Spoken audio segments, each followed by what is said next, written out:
The 3:30 p.m. meeting of the Bakersfield City Council is now in session.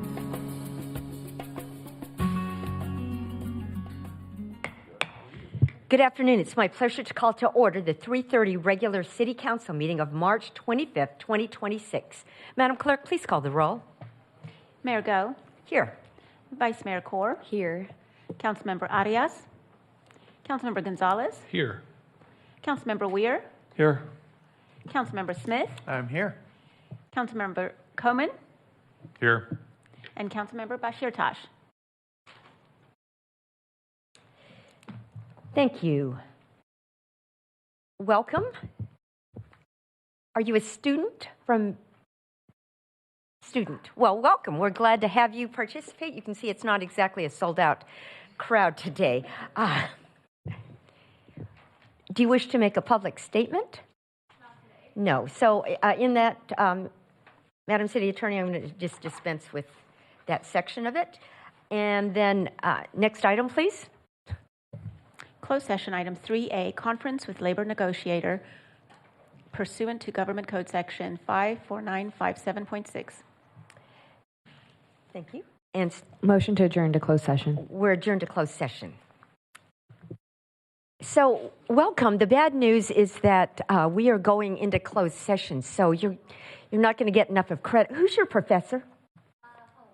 Holmes. Will you please tell him to make sure students don't come to this one, because this happens to so many people. You're welcome to come back at 5:15, so we'll have our regular meeting. Sometimes we have more of an agenda, but I know he's not going to give you credit for 2 minutes. So, but thank you for coming, and come back again. Thanks.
reconvening the open session at 4:07. Madam City Attorney? Oh, you're not there.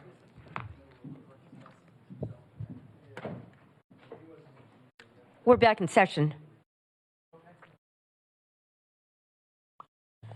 Thank you, Mayor. There was only one item on closed session this afternoon, conference with labor negotiator, and by unanimous vote of 6-0 with Councilmember Arias absent, staff was given direction, and the record should note that Councilmember Bashir Tash entered at 3:34. Thank you. Thank you.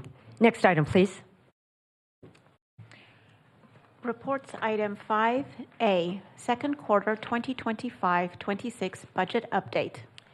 Mr. Clegg.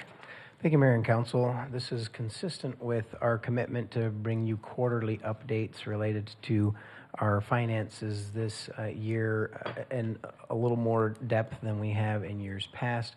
We're also combining, though, this with, we're going to consider this our mid-year update at the same time as we give you this quarterly report.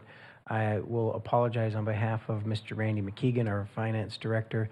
He is not feeling well and otherwise would be here to help provide this update for you. But Tara Lovelace with our finance department is here to help answer any questions that I can't, because there may be some that I can't. So just to give council an update, we had our public workshop last week about high-level revenues, high-level expenditure estimates, and our reductions. But we continue budget preparation over the next 2 to 3 weeks. We'll be finalizing some of those numbers. We will be presenting in early April to the Public Safety Vital Services Committee, Oversight Committee on those PSVS related requests. We only have capital requests as we have for the last couple of years. We don't have any ongoing requests in PSVS. And then you'll, of course, have your budget workshops in May that have more finalized numbers. But over the next few weeks, we'll be finalizing the preliminary budget and be able to provide that to the council in paper copy or electronically, even ahead of your workshops. Also, an important update for the council is that as we entertained our recruitment and retention needs and offered cost of living adjustments, that did change our 4-year forecast. And so our 4-year forecast had originally assumed about a 15% set of reductions over that time frame. We're looking at more like a 17% reduction over multiple years. And this year, that's a 5% reduction that has been presented to the council at the workshop last week. The notable piece here about our hiring freeze being initiated last June, we had estimated in the first quarter that it could generate upwards of $8.7 million in savings. We're on target to surpass that savings mark, and we'll talk a little bit more about that. So where are we at in the hiring freeze? We've had a total of 293 positions vacant for the last 2 quarters. Some of those positions beyond the 2 fiscal year quarters and up until the current date. On our enterprise funds, we did determine after the first quarter that it made sense, as we had deconflicted any positions that might have a downstream general fund impact, to go ahead and fill those positions. And so most of our enterprise fund positions have been filled, although we still have a few vacant just from standard turnover, as well as finishing up some of those recruitment processes. Similar for our special revenue funds. On the general fund side, because we continued, we started out at a number that was below 200 positions vacant in the general fund, and we grew to now over 200 positions that are vacant in the general fund. And so as we had additional turnover that we knew surpassed our savings target, we did determine some positions needed to be filled for service level impacts and wouldn't have an impact on our savings targets. And so we have filled 51 positions since October. There are 36 positions that have been approved to fill but have yet to be filled. But we have 140 positions that we've held. That's 70 and 70 there. For clarity's sake, There are 70 positions that we have that remain frozen, and the other 70, so it's 140 total. There are 70 positions that we've recommended for elimination in next year's budget, which is consistent with what you saw last week in the workshop. So still 140 positions that we anticipate that will continue to be vacant through the end of this fiscal year, and 70 of those eliminated next fiscal year. Just a couple of updates on our forecast methodology. We, of course, and we've presented this to the council before. You've seen that forecast, and it understands, what is our fund balance, what is our assumed revenues, what are our assumed expenditures. But each year we have to update that based on the actuals that end up in our budget module. And so very soon, all of those numbers will be finalized in the budget module. We'll do an update to our forecast. Our biggest focus and costs, since it's 70 to 80% of our total operating ongoing costs, is personnel. It has been salaries and benefits. You have to pick a point in time for the forecast, and our point in time that we picked was salaries and benefits based off of February 2026. And our forecast continues to project remaining months based on our year-to-date total. And we're fortunate, again, as I noted, that our savings target is looking to be closer to $11 million instead of just the $8.7 million we estimated in the first quarter. And that is shown here in this slide. We have some actuals for our total budget there, what our amended budget looked like, and then what are our actuals to date, as well as our forecasted expenditures. And so that's how the purpose of this slide is just to demonstrate that it's not a loose number. It's a very specifically forecasted number that we think will be at $11.7 million in savings, well beyond our target. And that sets us up well for next year, but I think it was needed. And again, I think we've all seen the wisdom of the hiring freeze that gave us the flexibility to be able to do the necessary position eliminations to balance the budget without affecting people that were currently in their positions. Just want to make a reminder too, and I actually apologize, this is not the updated slide. This number is off. The number of our contingency reserve is actually $60 million. We actually have we have a general fund reserve and a PSVS reserve. And so I want to distinguish a difference between our contingency reserve and our fund balance. Our fund balance is revenues that are just in a fund available to be appropriated. These reserves are not to be touched outside of exercising our council policy that states when we can use those reserves. Our balance, our target balance for our reserves is $65 million. This last year, because we knew it was going to be a tight year and because we were going to be reducing our budgets, we chose in last year's budget to not add another $5 million to the reserve. So our balance currently is $60 million. Again, I apologize, that slide is not fully updated. Our balance is $60 million out of the $65 million target. And so we have $60 million in reserves. We're not recommending the use of those in balancing the budget. We're just pointing out that beyond our fund balance, we have these reserves also available. Our facility reserves target is $10 million. It's been at $5 million for several years now, and we haven't increased it. And we aren't proposing doing that at this point in time either.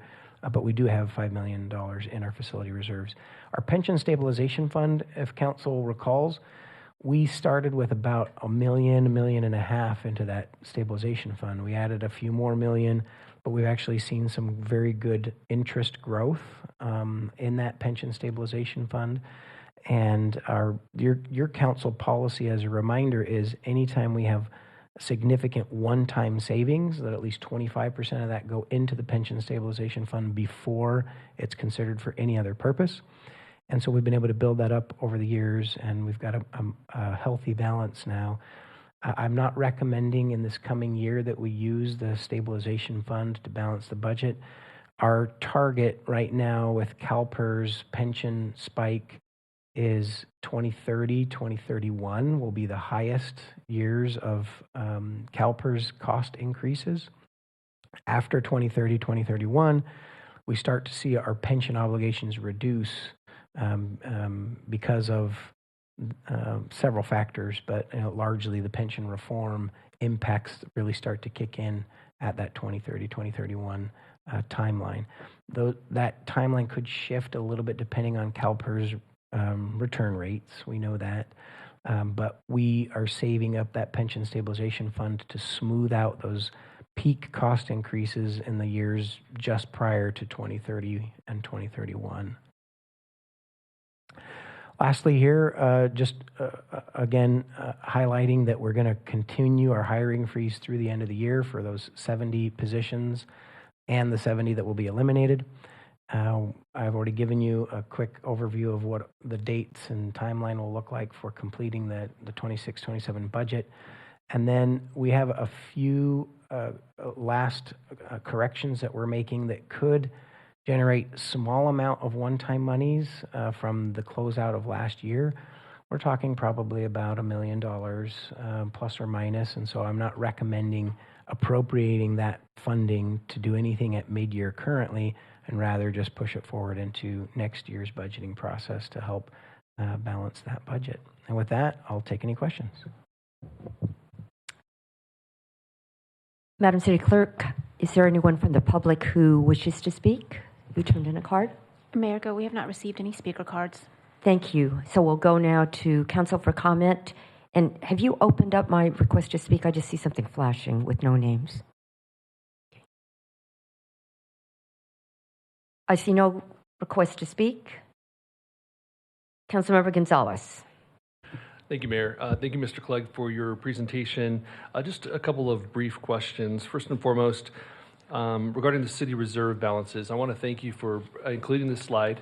I was hoping to see this slide tonight because I think it gives all of us on the council and certainly in the community a good sense of where we are in terms of building up that reserve fund. Many of us have been for years really adamant at making sure that we have a disciplined policy in which we can add to our reserves. I just want to provide a little bit more context if I can. Before Measure N, that contingency reserve was at $16.4 million. Today, it's now $60 million. The facility reserves was at $3.8 million, today at $5.2 million. And I wanted to clarify, the pension stabilization fund, that's the Section 115 trust fund, correct? That is correct, and it is separate from our other trust OPEB, fund. That's yes. separate from, okay, and we established that, though, within the last 5 years. That's correct. So pre-Measure N, the actual balance was $0. Correct. And now it's $8.2 million. So I'm really pleased with that number. I think we should continue to see how we can continue to increase that. I think the standard, correct me if I'm wrong, is a 60-day reserve for cities. That is correct, and if I may, council member. Yeah. That is the Government Finance Officers Association recommendation is a 60-day working cash reserve. That is considered an industry best practice to have that target of large cities in California, and typically most cities across the nation, and even small and medium-sized cities do not reach that, because that's 16% of your general fund budget. That's a large number. Most cities do not meet that target. Of large cities in California, there are only 2 other cities that have met the 16% or 2 months working cash. Prior to this year, the city of Bakersfield had been for 2 years at that target number. And again, we're very close to that target number today. We only, we decided to forego one allocation for this current fiscal year because we knew we were going to be seeing some reductions, to the budget. But for us to be at that industry standard is impressive when many other large cities are at a much lower reserve percent balance. And what are our annual earnings on those reserve funds? You mentioned the pension stabilization fund, that's Section 115, but I wondered about the contingency reserve. Yeah, our interest income tends to be in the millions of dollars, actually. I'm trying to think. I know one specific number on our ARPA interest income. It was about $2 million when we had a similar sized amount of unspent ARPA dollars. We pool our interest income collectively, and so each one of those categories, we don't necessarily always report the separate interest earnings. We have that data, but we don't necessarily always report it that way.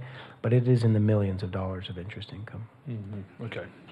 So even though we may not be in a position to make a direct allocation this upcoming fiscal year, we will likely see that balance grow. That is correct, council member. And also, we do continue if we prepay our CalPERS annual costs, we gain significant savings, and so we do continue to prepay that $1 million plus, and it saves us about $1 million. So just to be clear for the public, we have a responsibility for making pension payments for that unfunded liability, and traditionally, our city has paid, I think, on a monthly basis. If we prepay ahead of time, in advance of the 12 months, we then are able to realize those savings. That is accurate. And again, we save close to $1 million or a little over $1 million every year with that prepayment, and we're actually chunking that into the pension stabilization fund, that savings every year. Beautiful. Okay. And then I'll save my questions actually for the budget hearing. Thank you. Councilmember Smith. Thank you, Mayor. I just had a question on the pension stabilization fund. You said that, the plan is to spend that the last couple of years of the peak, or how's that really work? What is the plan? I mean, we're only 4 years out from what you estimate to be the peak. Yeah, thank you, Councilmember Smith. And I'll acknowledge that we don't have a set plan that it's going to be this amount in this year, but it's really a mindset has been, let's not spend it too soon. Let's wait until we're at those larger peak years. Also, we want to be conservative, because what if CalPERS has a couple bad years and they push that peak out to 2032? We want to give ourselves a little bit of room there. But essentially, if you think about the peak curve, we want to take off the top portion of that peak that's roughly equivalent, to the reserve that we build up to level that out. But in the best case scenario, we actually have a little bit left over even after that, and continue to keep this pension trust fund active just against future long-term pension costs. We don't want to exhaust it completely just to take off that peak. We want to have a little bit after left over. Great. Thank you. Thank you. I don't see any other requests to speak. Vice Mayor? Motion to receive and file. You have a motion. Please cast your votes.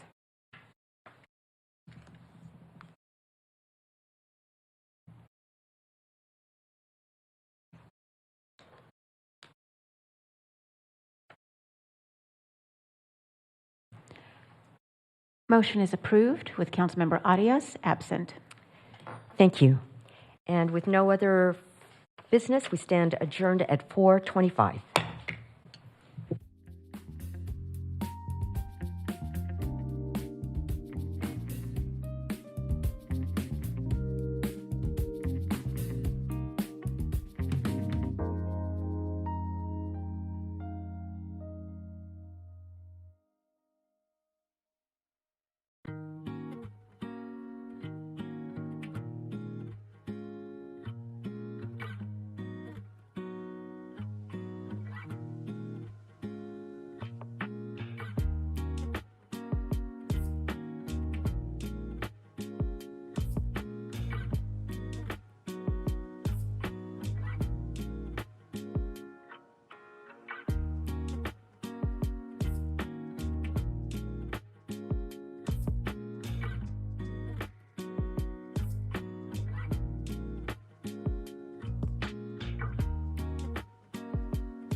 Welcome to the Bakersfield City Council meeting.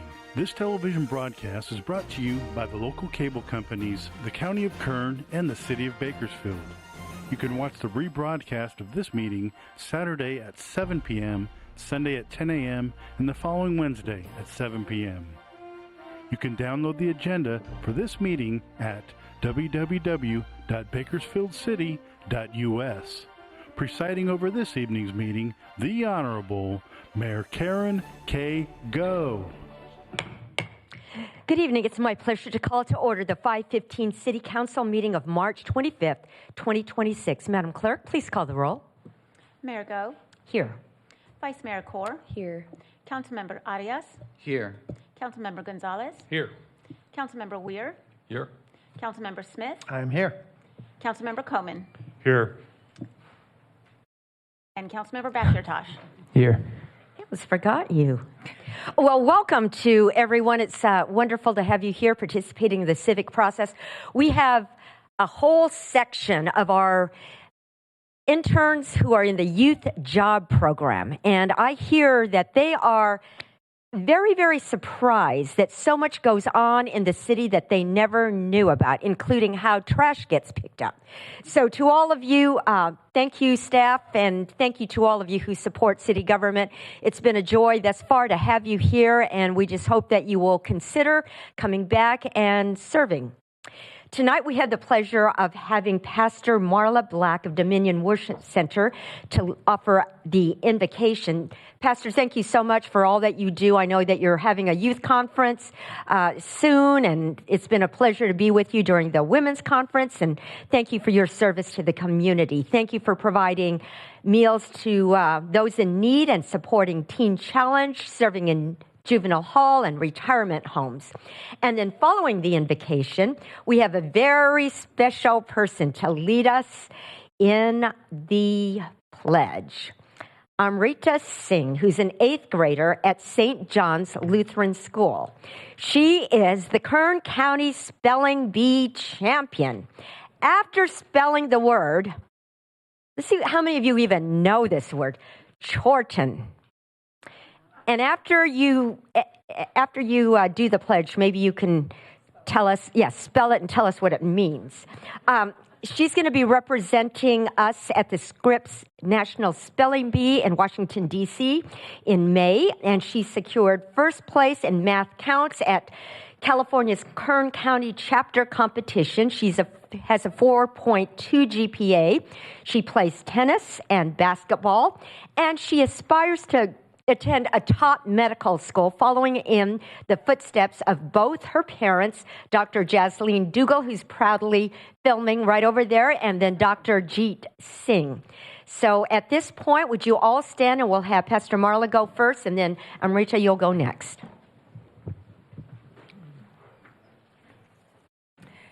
Hello, everyone. My name is Marla Black, and I pastor with my husband, Larry Black, for the past 27 years at Dominion Worship Center in our beautiful city of Bakersfield.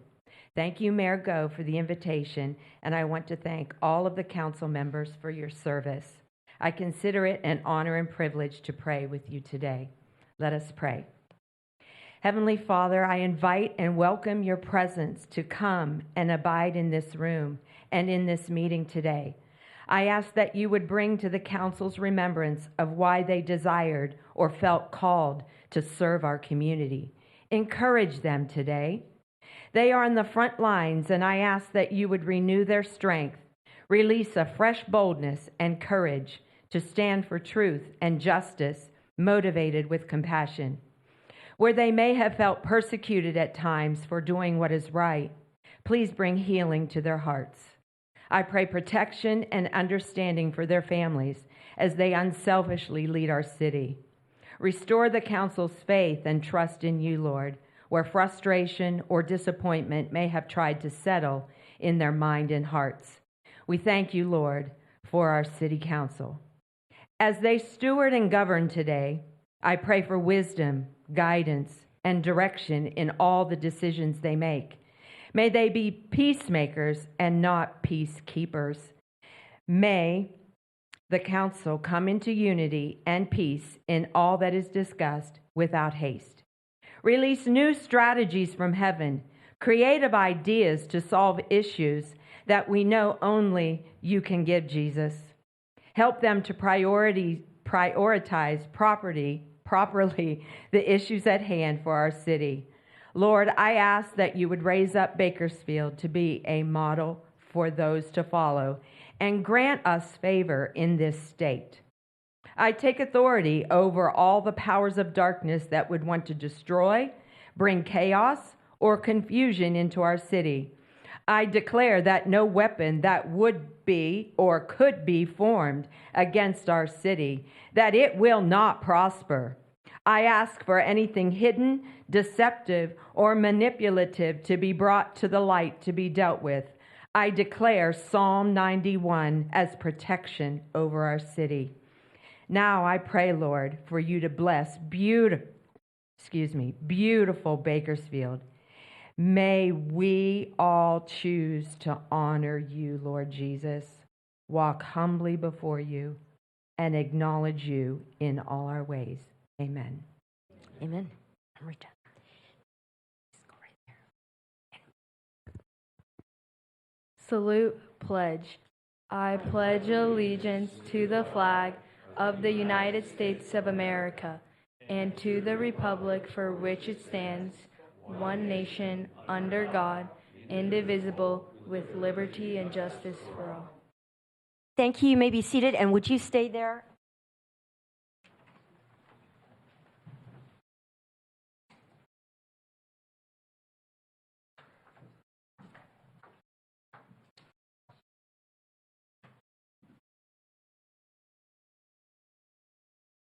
We're so proud of you. Oh, thank you. Okay, so what was this winning word, and what does it mean? Well, let's see whether anybody even knows what it means. So my word that I won on was Chorten. It's spelled Chorten, and it's a Buddhist shrine.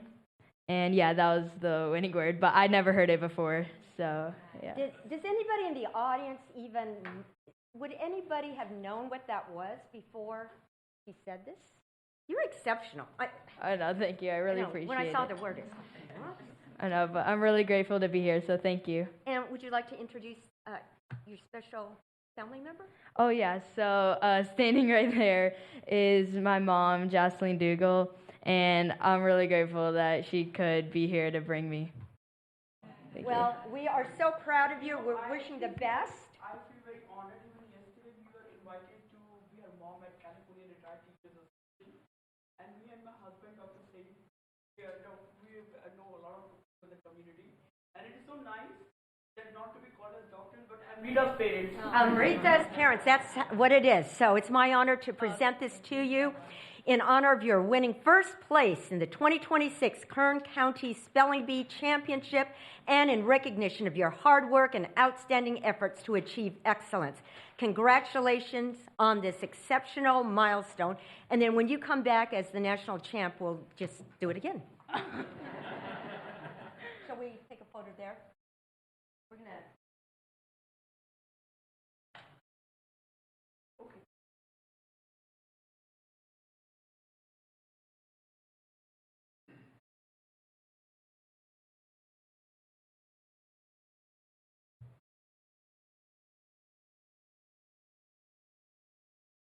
Give it up for Amrita.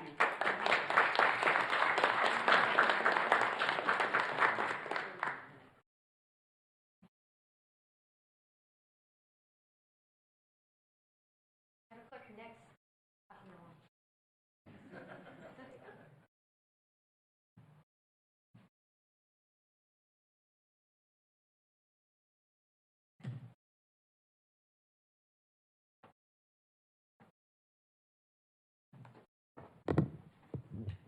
Adam, you'll get that to Danielle right away. Okay. Here are a few guidelines to help our meeting run smoothly. We request that you turn off your phones. Please be courteous in the use of cameras and videos. For safety reasons, and as a courtesy to others, no signs are allowed in the council chamber or in the lobby. Applause is allowed during the presentations portion of the meeting, but not during other portions of the meeting. Everyone in attendance is expected to adhere to the rules of decorum established by resolution of the City Council. Failure to abide by the city's rules of decorum, including any disruptive behavior that interferes with our ability to have an orderly and efficient meeting, prevents the City Council from conducting the business of the city. Consider this a first warning to everyone in attendance that conduct that disrupts the meeting may result in expulsion and/or the chambers being cleared. Behavior that disrupts the meeting includes repetitive statements, shouting, hate speech, interrupting staff or presenters during the meeting, speaking out of turn, and outbursts from the audience. Madam Clerk, next item, please. Presentations item 4A, proclamation to Chad Provençal, Assistant Principal for Bakersfield Adult School, and Joe Turner, Job Spot Administrator for Renaissance at Baker, declaring March 23rd to the 27th, 2026 Adult Education Week in Bakersfield.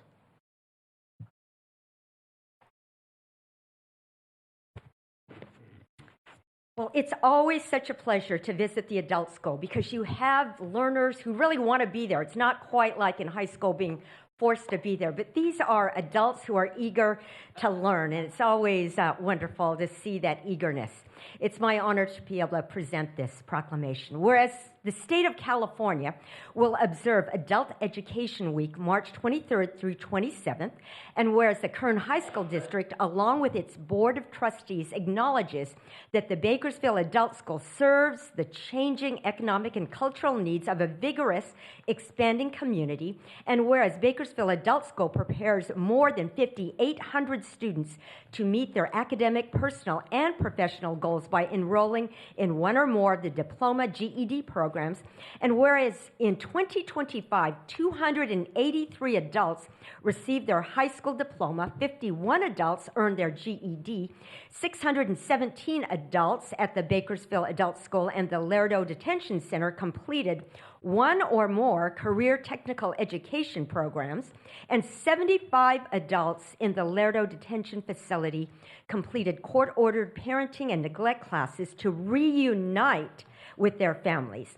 Now, therefore, I, Karen Go, Mayor of the City of Bakersfield, do hereby proclaim March 23rd through March 27th as Adult Education Week in our city and salute the administration, teachers, and students at Bakersfield Adult School and honor each of them for their efforts and accomplishments. It's my honor to be able to present this to you. Whoever wants to give the comments, you can vote, and we'll take a vote. Thank you, Mayor Go. It's an honor and a privilege to stand before you to be recognized for the Adult Ed Week, but it's truly the teachers and the staff members who are the champions here in receiving this award. It's the ones that get up every day and open up the school to make the students feel safe and coming to get that education and to achieve that high school diploma to pursue secondary education. This is one of the things that Bakersfield Adult School want to be able to make sure that adult students have an opportunity to do so. And we are really thankful here today to be able to do that and stand before you. Thank you.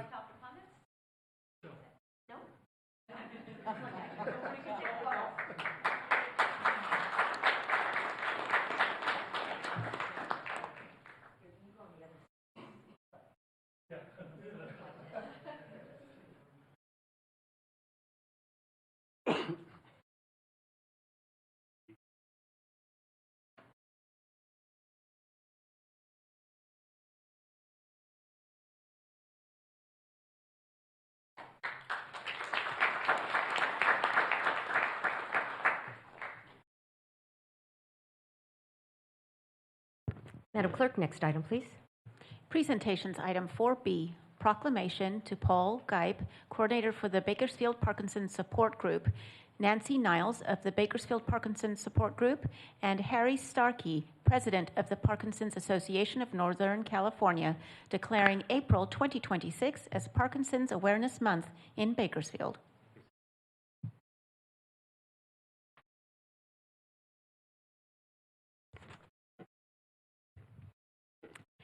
Today we're here to bring increased awareness about an issue that we might not know that much about, but let me tell you a little bit about this with this proclamation.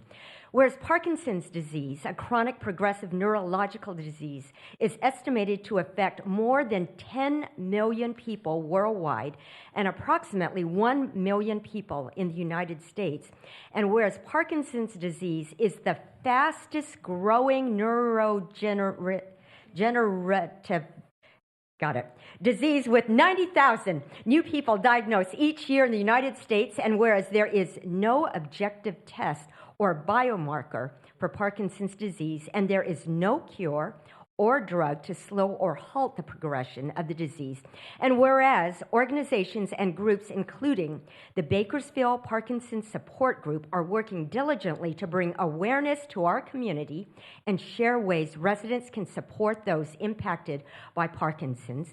Now, therefore, I, Karen Go, Mayor of the City of Bakersfield, do hereby proclaim April 2026 as Parkinson's Awareness Month in our city and encourage residents to raise awareness, support research, and create compassionate community for those impacted by Parkinson's disease. It's my honor to be able to present this to you, and you're welcome to share words.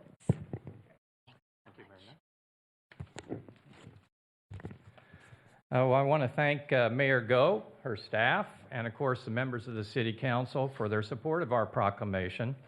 Parkinson's disease is one of the fastest growing neurological diseases in the country. A new case is diagnosed every 6 minutes in the United States. Someone you know or love has likely been affected by Parkinson's disease. The disease is so prevalent here in Bakersfield, we are the center of what's called Parkinson's Alley. However, Parkinson's is not inevitable, and there is much that we can do to prevent it. Education is one way to alert the public about the disease, and the Council's action helps us do that. While there is no cure for Parkinson's, there are treatments, and there are support groups like ours that offer a welcoming environment for people with Parkinson's and their caregivers. We are here to help as much as we can. Again, I'd like to thank you for helping Bakersfield become more aware of the disease, and I'd like to introduce my wife, Nancy Neese. She's a person with Parkinson's. And with me today is Ernie Montoya. His wife has Parkinson's disease. He's a local businessman. And we are part of the support group, and we appreciate council support and Mayor Go's support. Thank you very much. Yep.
We're now at the public statements portion. In keeping with Council's resolution, public statements are received at different times. Depending on the item, I'll call on the city clerk to call for public statements. If you wish to make a public statement, please fill out a public speaker card and place it in the tray next to the speaker's podium. We ask that you mark whether you're here to speak on an item listed on today's agenda or a matter not on the agenda. Speakers who do not identify a specific agenda item will be presumed speakers for the non-agenda public statements. If you're here to speak on an item not listed on the meeting agenda, you'll be called first to speak. Statements are given a 2-minute time limit per speaker, 20 minutes total for all non-agenda item public statements. If you're here to speak on an item listed on the agenda, I'll call for you at the appropriate time. If public statements become disruptive and I have to clear the chambers to regain order of the meeting, you'll be called in one at a time to provide your public statement when your item is called. Madam Clerk, do we have any public speakers regarding items not listed on the agenda? Mayor Go, we've received 4 speaker cards regarding items not listed on tonight's agenda. The first public speaker is Matthew Martin.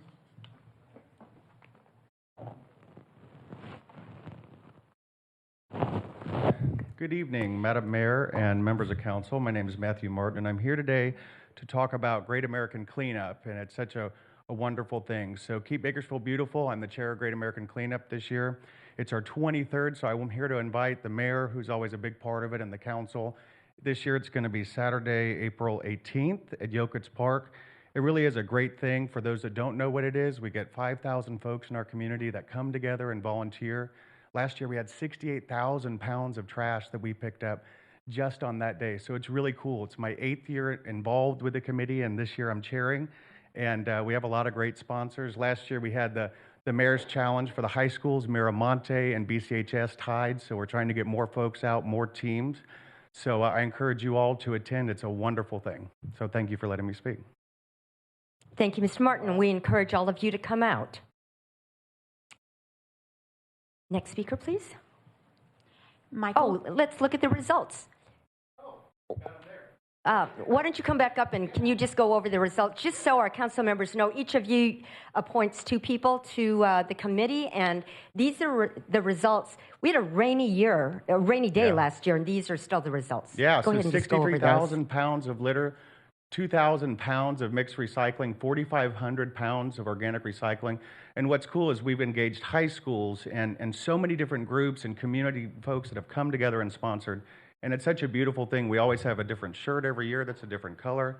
And to get folks out as a community, and then we come together and celebrate at Yokitz Park with a barbecue. Shout out to Salty's Barbecue this year, who's sponsoring, Reyes Coca-Cola.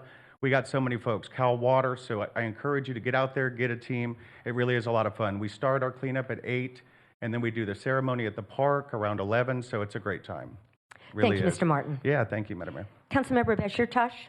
Yeah, I wanted to know, I had an anonymous person send me a text and asked if they could contribute $1,000 to the first place prize for the schools and then $500 to the second place prize. And I said, I don't know, I can ask the mayor. I think it'd be great to get. You know, that sounds really good. So let's move forward. So it's done. It's on the books. All right, even more incentives. So with each of the high schools, they're allowed to get as many people. It doesn't just have to be high school students, although many of them bring many high school students, but parents, friends, and all. And so usually the funds are designated to the ASB, and they do whatever they need to do, or once in a while it's a specific club within the school that brings out the most students. But again, thank you. Next speaker, please. Michael Turnipseed.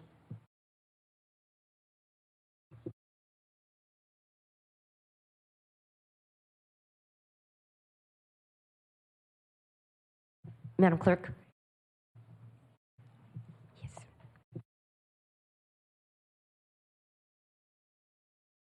Welcome. I use all this paper. I don't want to see it go to waste, you know, so bring it here down.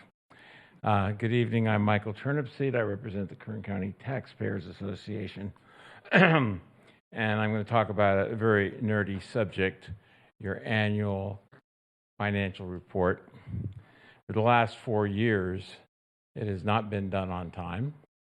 It's supposed to be done by January 31st of the following year. And for the last basically 3 years, there have been at least 21 months late. And 25 hasn't even started yet. It was due 2 months ago. So,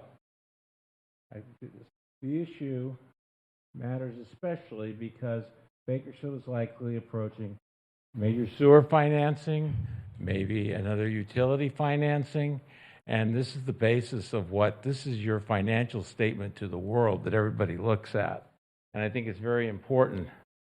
So I think it's very important that the city gets its house in order quickly.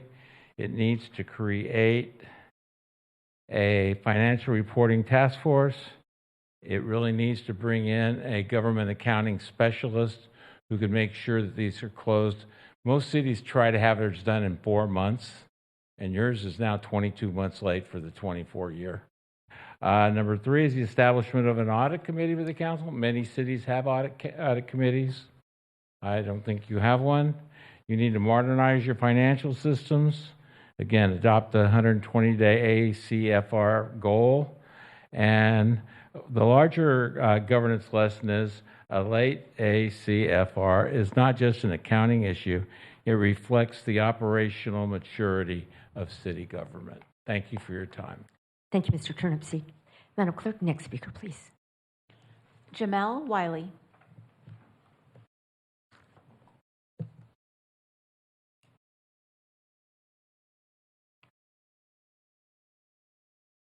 Welcome. Please introduce yourself. Hi, my name is Jamel Willie. I'm a political science major at Bakersfield College and a Lakeview resident from East Bakersfield. And I wanted to talk, usually around summertime, we see a spike in violent crime.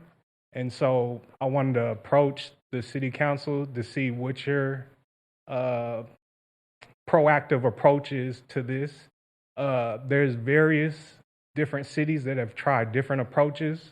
I passed around various examples. Baltimore was one which took a holistic approach to violent crime, approached these small members of community that are causing the majority of crime, offer them housing, offer them job support, offer them to get back in school, and more importantly, they offer them trauma counseling, because that's what a lot of people in my community suffer for. They've experienced trauma throughout their life and never have dealt with that. And so in turn, they take it out on the streets. And so I'm offering various different ways so we could get this under control before anything starts, and it's a snowball effect. I'm a member of the community, and I'm pretty sure if you drove down the street, you wouldn't be able to tell me from people that are actually gangbanging. And I'm pretty sure other members of different communities that want to do my community harm wouldn't be able to tell the difference either. I have 4 young children that like to play outside, and I'm hoping they can enjoy the summer without anything, them experiencing any trauma. And so, there's various things. If you need a liaison, I'm at the park every day working out with these gentlemen that are in the streets. If you need anybody that can advocate for you guys to them, I'll be more than willing. And there's also, just quick, there was a misconduct from a small amount of police that we need to, advocate for and get that settled for that trust to be involved so we can make a difference. Thank you, Mr. Willie. Vice Mayor. I just want to ask our city manager, could you share some information on what we are doing through, whether it's CalVIP, and if there's an opportunity to have a community meeting collectively with the ward as well as with folks who are leading these efforts already. And I appreciate you coming and bringing this to the city council so that we can have a collective conversation. And when we have willing people who volunteer their time, I want to make sure that we take advantage of it and can form some kind of collective effort in the local community. Yeah, thank you, Vice Mayor. We're on the same page. Thank you, Jamel, for bringing forward these thoughts and ideas. And I think we can make a connection from our Office of Violence Intervention and Prevention staff with Jamel because as a new office that we've established in the last few years and been able to get grant funding, we have initiated our gun violence reduction strategy that is very focused on violent crime. In fact, our technical assistance providers from University of Pennsylvania worked in Baltimore, and we've worked with those same folks here, as well as the National Institute for Criminal Justice Reform is working deeply in Baltimore. They've come and done trainings with our new team here as well. And we have followed the data to identify that it really is a very small percentage of the population that is responsible for 60 to 70% of gun violence in any given community. And we've been very fortunate to be in implementation of that new program the last few years. And from 2021 to 2024, we saw a 70% reduction in shootings and homicides as a result of that effort. There's always more that we can do, and we're always looking for good partners who can help us do that, particularly with informed experience and from the neighborhood. And so we look forward to connecting our staff with Jamel and also looking, there may be some other ideas in there, in addition to a gun violence reduction strategy or community violence interventions. There may be other ideas, and we're always happy to look at some of those as well. Thank you. Thank you. And Councilmember Gonzalez. Thank you, Mayor. Mr. Wiley, thank you so much for coming today and offering us this report. I appreciate it so much. Just taking a first look at it, it sounds like it feels like a lot of the recommendations, particularly as it relates to credible messenger intervention program, sounds a lot like our CalVIP program. And so I'd really encourage you to reach out to our violence intervention team and see what we're doing. I would also like to reach out to you, if you don't mind, and share with you some of the work that we're doing in Lakeview, which is now Ward 2.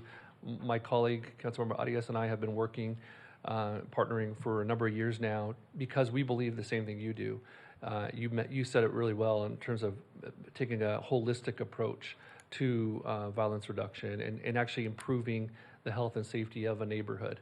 And that requires far more than enforcement and prevention, but also just building up a neighborhood and making significant, meaningful investments. And that's something that we've been working on for some time. And I'd like to share with you some of that work and get your thoughts as well as where we can continue to grow that work.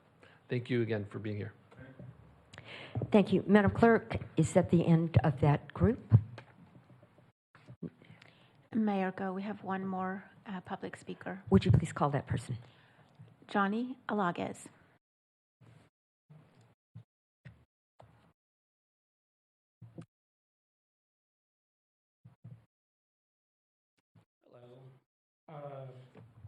So I'd like to read off of it just so I don't go off script.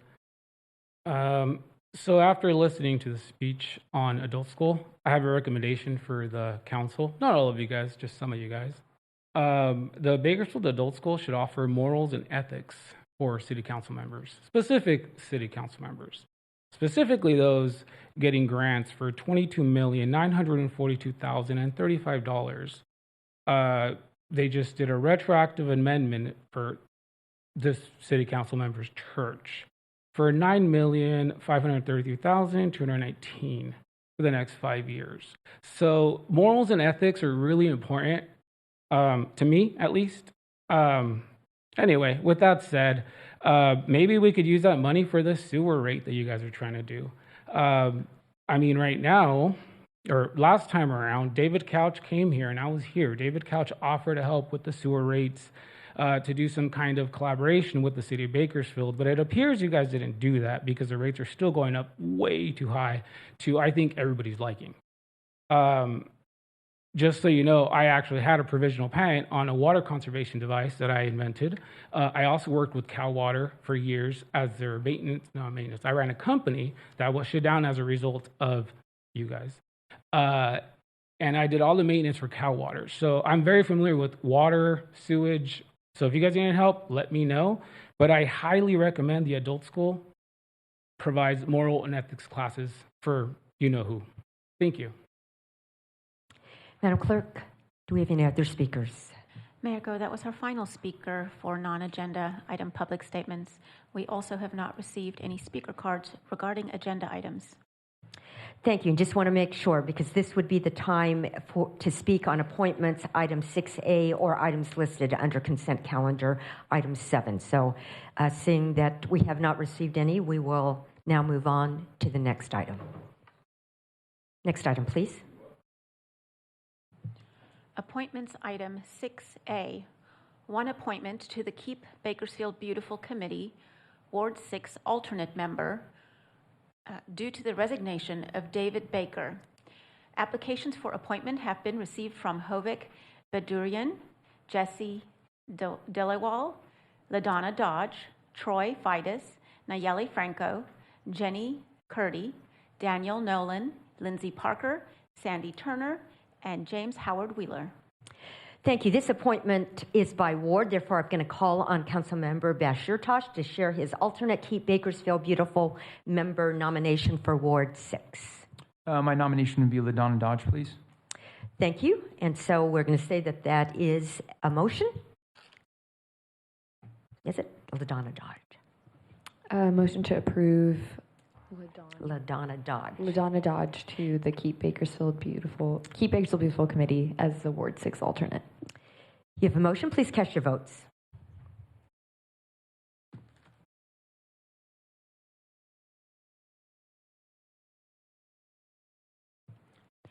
Motion is unanimously approved. Thank you, and thank you, Ms. Dodge, for your willingness to serve. We'll see you there at 7 a.m. on a Saturday morning. That's what we do. But thank you for your willingness to serve. Madam Clerk, next item, please. Consent calendar items 7A through 7J for approval. Thank you. And we have had Councilmember Bashir Tosh pull 7H3.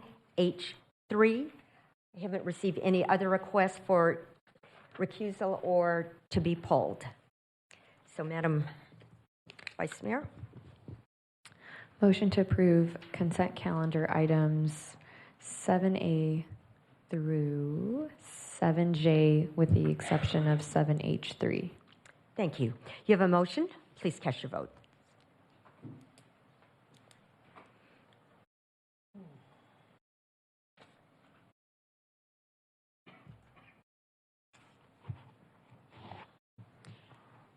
Mayor Go, we're experiencing technical difficulties.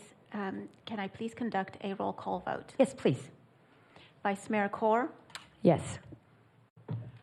Councilmember Arias, Aye. Councilmember Gonzalez, Aye. Councilmember Weir, Yes. Councilmember Smith, Yes. Councilmember Komen, Yes. Councilmember Bashir Tosh. Motion is unanimously approved. Thank you. And so now with 7HC, Councilmember Bashir Tosh pulled that, and I think Councilmember Weir also wanted the same item for separate consideration. Councilmember Bashir Tosh. Can I get an explanation on what that is, please? Yeah, Councilmember, appreciate the question. At your last meeting, the council authorized staff to move forward with a purchase and a lease and a potential purchase and sale agreement for this property located at 1430 and 1440 Truxton Avenue.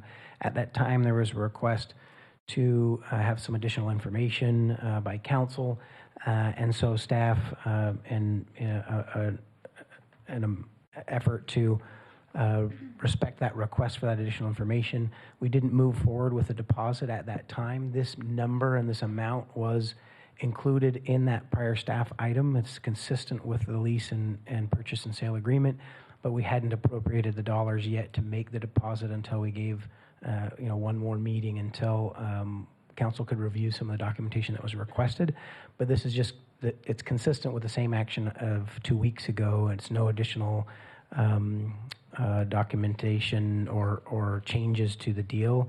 It's just we hadn't moved forward with that piece until we came back. So that money goes before we spend the $400,000 on the due diligence aspect first, right? Yes, and actually, thank you, Councilmember, because I failed to mention that specifically this is a refundable deposit. If we choose not to move forward with the purchase and sale, that money comes back to us. But this is just like essentially like an earnest money to be able to be in the due diligence period. Thank you. I have no further questions. Councilmember Weir.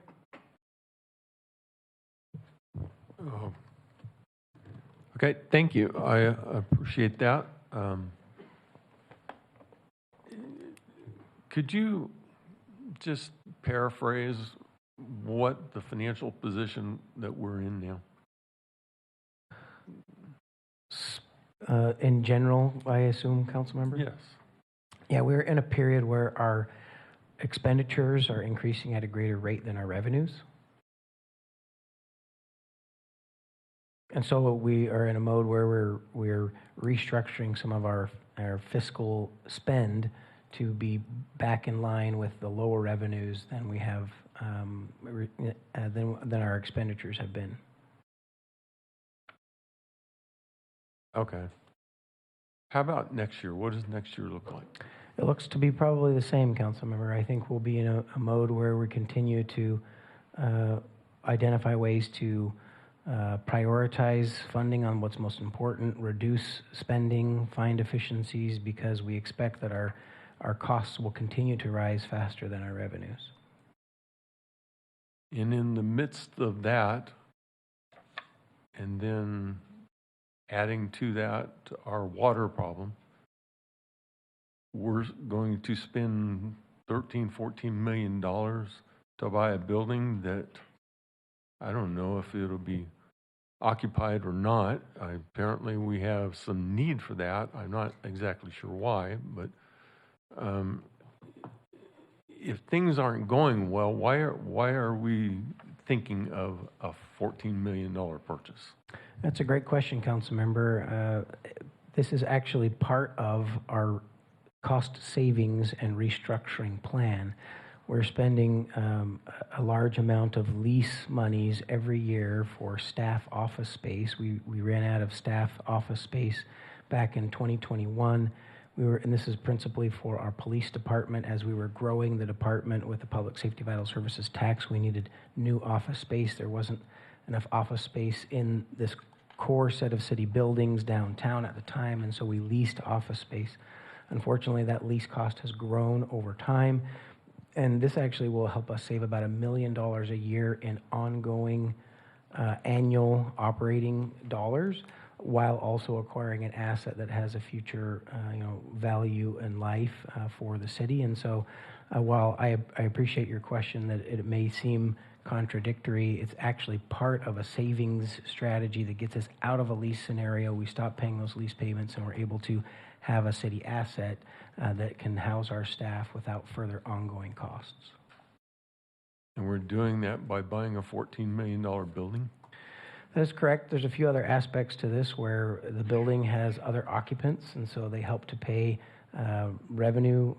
They pay lease revenues to the city that helps pay for the operating costs of the building, and it gets us out of a lease that is increasingly less sustainable for us to continue to pay for that space somewhere else. How much is that lease? That lease this year is $900,000. Next year it will be over $1 million.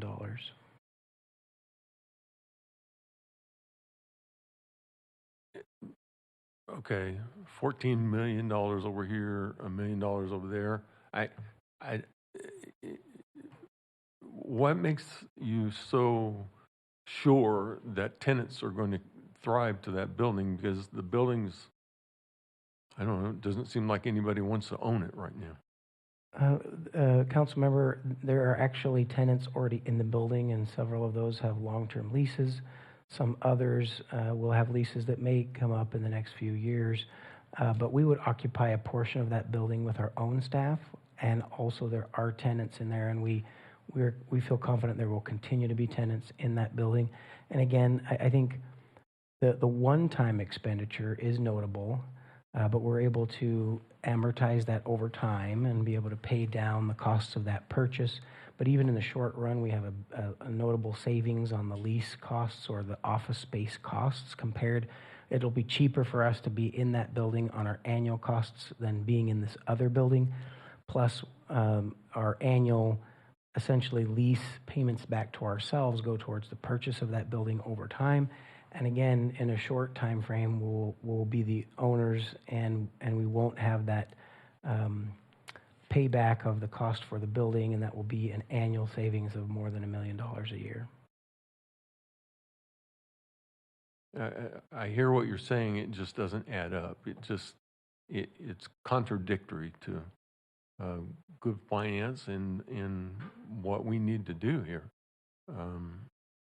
We're in a position here that money is very tight. We're in a position next year that money is going to be very tight, and yet we're going to spend $14 million on a building which we don't know if we will, we have no idea what the tenants are going to be in there. It's an old building. It's going to need lots of improvements. We have a water issue here that, it's $1 billion issue. It seems like to me this is the wrong time for any kind of notion of buying a $14 million building that we really, I don't know, I'm not sure that we have a necessity for that. So I'll make a motion to to not approve this. Thank you. Councilmember Arias. Thank you, Mayor. Thank you, staff, for the presentation. We have had thorough discussion on this item. I think it makes total sense for the city. While we continue to struggle budgetarily, we are making adjustments as we speak into the future that will also include this, that will ultimately reduce the ongoing costs of the city. Again, it's been thoroughly discussed, so I'll make a motion that we approve 7H3. Thank you. Thank you. Anyone else? So we take the second motion first, and so we'll take Councilmember Arias's motion to approve staff's recommendation. You have a motion? Please cast your votes.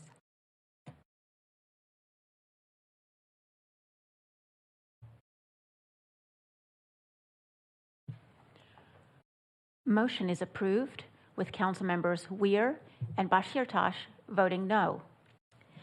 Thank you. Next item, please.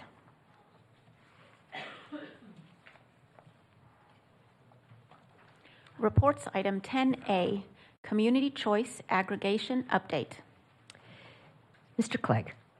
Thank you, Mayor and Council. We are providing this presentation tonight in response to a council referral. We've actually had a couple of referrals on this topic in the last few years for staff to go and do analysis to determine if moving forward with the community choice aggregation project would be feasible and a good move for the city of Bakersfield.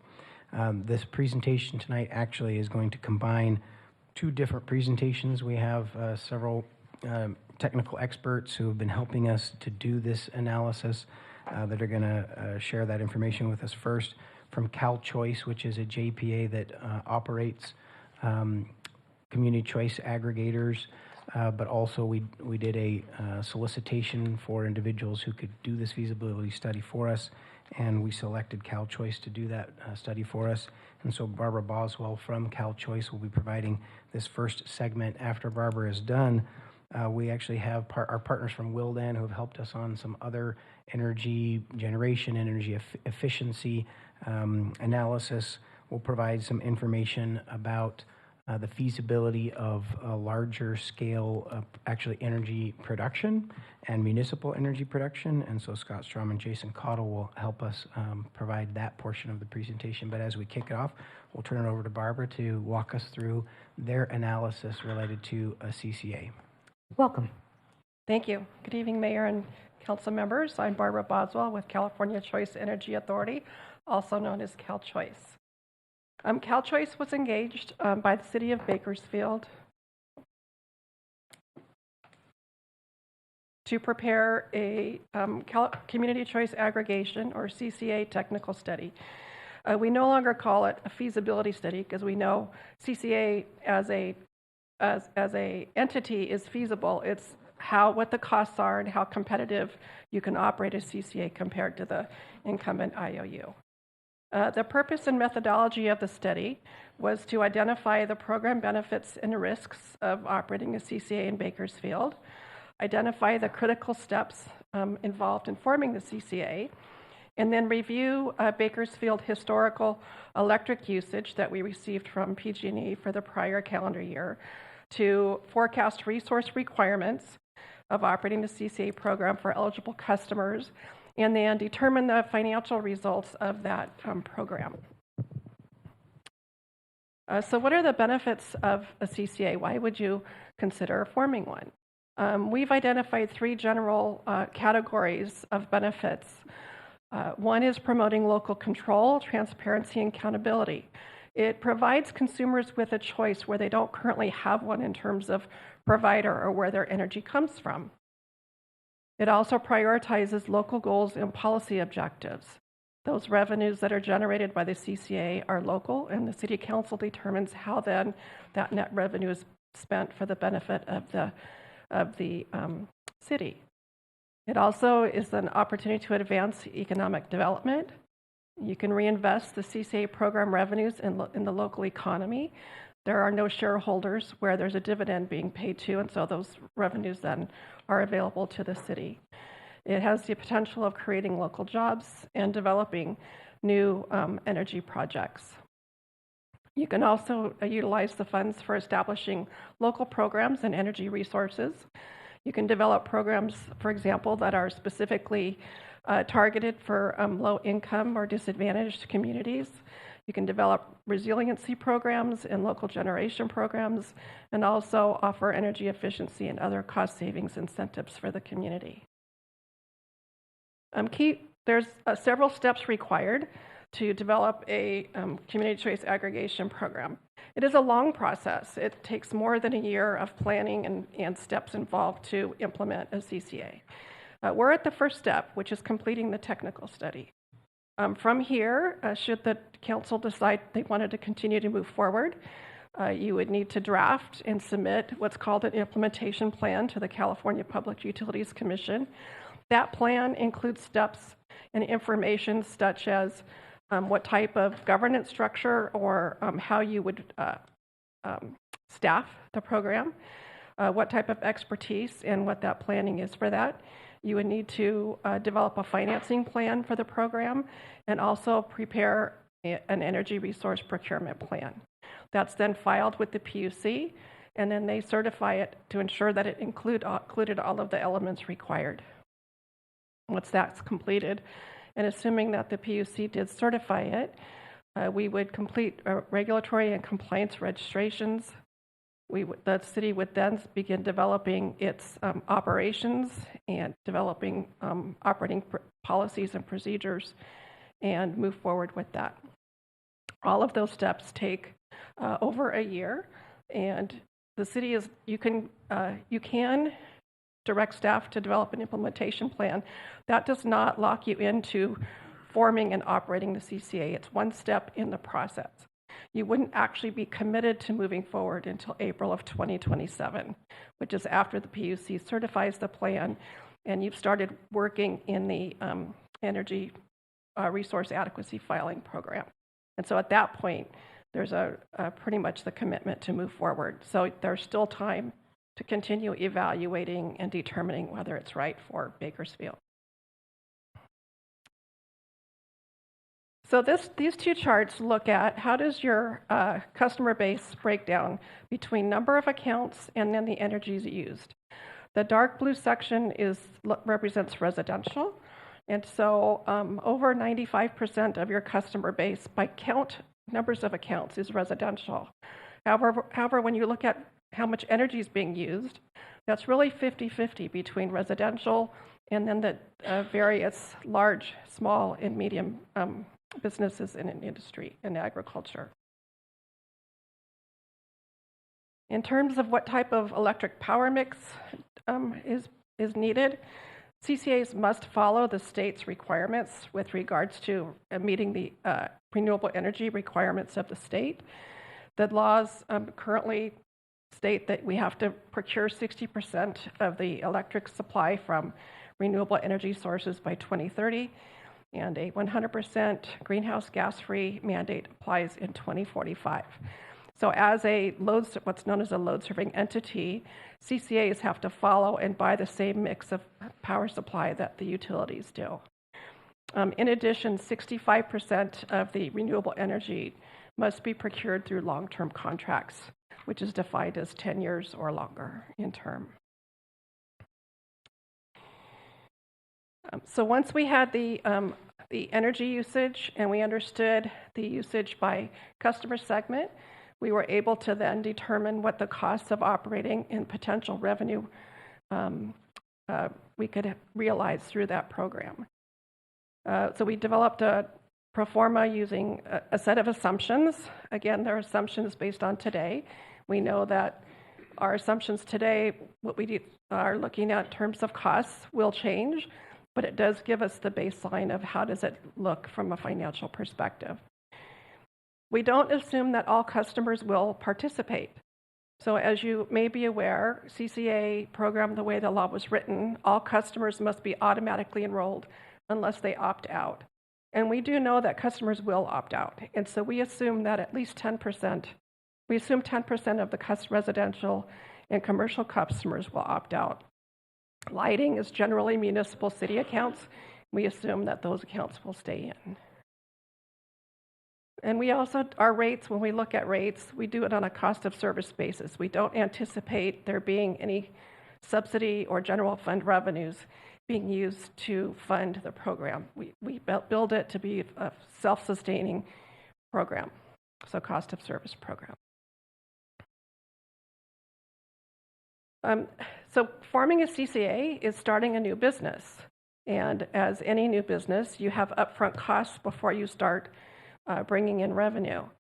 The study determined that we estimate that upfront cost to be $16 million. About $6.8 million of that are the implementation costs. Those are the costs that you incur prior to even selling any energy to the public.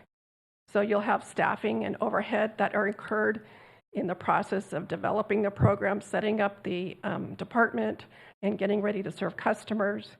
You need technical experts to help you with forecasting energy, with helping you with the procurement processes, with helping you with the regulatory requirements of filings with the Public Utilities Commission. We have marketing and communication. Because the program is an opt-out program, we are required to notice customers 4 times during a period of time. And so those costs are included in that $6.8 million. And then you have working cash flow. There is timing differences between the time you provide the energy to customers until when they actually pay their bill. And so we have to finance that with working capital. In addition to the implementation costs, there's a financial resource security requirement required to be posted. And then you have to have some upfront power supply costs. And so that's where the $16 million estimated startup costs comes from. This chart just demonstrates that over time, the program would generate sufficient revenue to cover its cost, utilizing a cost of services program. We also assume building into the costs in the revenues is funds for reserves, and then those reserve funds build up to provide a financial stability rate fund, as well as funding for programs out into the future. So how would your rates, based on the cost of services study, compare to what PG&E customers would pay? And we compared the rates that were assumed for the Bakersfield CCA to PG&E and what we considered the high time and the low time. And we're currently in, PG&E's rates are in the low time. So if you were to be operating now, we project that your costs and customers would pay more as a customer of Bakersfield CCA than they would if they were with PG&E. If you were operating last year, they would actually realize a savings. One of the key drivers of that difference is related to what's known as a power charge indifference adjustment, or PCIA, or exit fees. Last year, the PUC changed the methodology in how they determine values of energies in certain rate processes, which resulted in PCIA for CCA customers to be higher than it has been over the last few years. And that's been driving the rates. And then generation rates are low because of it as well for the utilities. It's not unique to PG&E. CCAs throughout the state are dealing with this current rate problem in SCE territory, Southern California Edison territory, and SDG&E territory, San Diego Gas and Electric territory. All of the CCAs are finding themselves in this current situation and looking at what they can do to lower their rates to be more competitive. Do we think that's going to be the same next year? We don't know. It's a rate-setting process that happens every year. It's possible we'd be back more in a more normalized time, and the CCA rates could be lower, but this is what it would look like today if you're operating today. So in summary, the study determined that if you were to establish the CCA program, the benefits are increased local control and decision-making for the city of Bakersfield. It does, again, provide choice. Customers can choose to opt out and stay with the IOU, or or take service from the Bakersfield CCA. Currently, that choice doesn't exist for residents and businesses at Bakersfield. You could develop programs that would be responsive to community needs, interests, and policies. And we do expect it would be competitive, but there would be years when you might be higher and also years when you would be lower and offer savings to businesses and residents. And as part of the process of the CCA, you would develop policies to address, procurement, risk management, and financial reserves. I'm part of CalChoice, California Choice Energy Authority, and just quickly who we are. We're a JPA of 8 member agencies. They're all cities that established CCA programs as city enterprise funds. They're not a separate JPA, they're part of the city and an enterprise department within the city. And they joined CalChoice to get the benefits of aggregation in terms of energy procurement, to have better buying power out in the area, as well as to have administrative savings in the form of, again, aggregating and hiring consultants that are doing the same thing for all 8 as opposed to each individually hiring. So they receive cost savings in the administrative portion. We offer a turnkey approach because we already have the technical experts and necessary professionals on staff as part of our service, that you wouldn't have to go out and do RFPs and processes to determine and find those experts to help you with operating your CCA. We would estimate that you could realize about $4 million per year if you were to join CalChoice. The study was prepared, did not assume that you would be a member, but this information is being provided to understand if you were to become a member, what kind of cost savings there might be. And that does conclude my presentation. I'm happy to answer any questions you may have. Thank you, Ms. Boswell. We'll take questions later. City Manager, would you like to make comments before we go to the next presenter? Yes, thank you, Mayor. Just very briefly, as we transition here, I would note that typically, historically, over the last decade plus, most community choice aggregations have seen about a 2 to 3% savings in customer costs. It's been an interesting scenario in just this last year where PG&E has, for the first time in a long time, reduced some of their rates. And so as we think about some of your council actually has a goal around energy independence in our strategic plan. And as we thought about in the long run, these continued escalating costs of utilities, what are some of our options? And again, this is in response to a referral to look at this topic, but also wanted to note that there's a fair amount of work that would go into this process, and there is merit in that work, even at a potentially a 2 or 3% savings.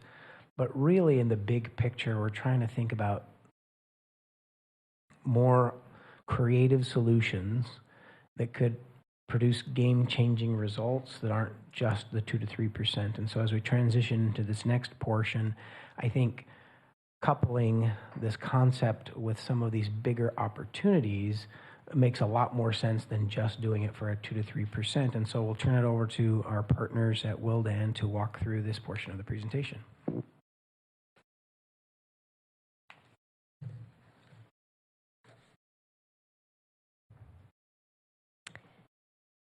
Welcome, Willdan. Thank you very much.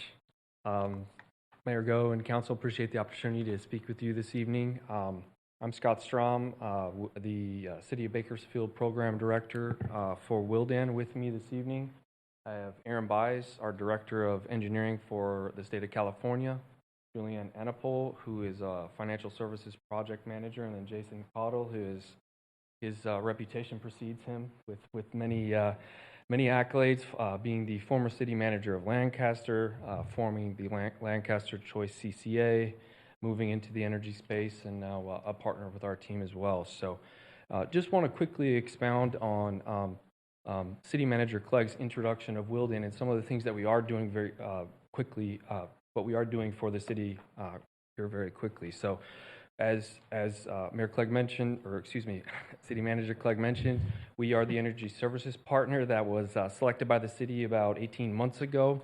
We're in the process of conducting comprehensive investment grade energy audits for all of the city's buildings, infrastructure, parks, and all of your other assets to develop and implement solutions that create significant, in the multiple millions for the city related to utilities, operational costs, and other revenue sources.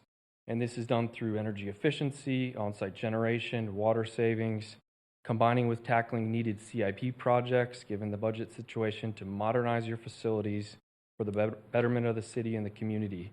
And also facilitate funding vehicles that leverage that savings with grants and incentives as well to ideally provide no or low out-of-pocket expenses for the city to make these significant improvement to your city buildings and infrastructure. So tonight's focus, though, is for the purposes of this presentation, we want to introduce how the city of Bakersfield can benefit from getting into municipal energy.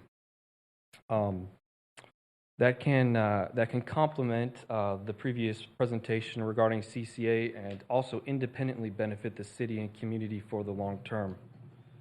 Additionally, our team at Wildan has the full spectrum of capabilities to identify, develop, build, and support the city on any of these possible pathways that we discussed this evening for either city-owned or other contractual relationships that could financially benefit the city. Before I jump in here, I do want to put out a disclaimer on a few acronyms.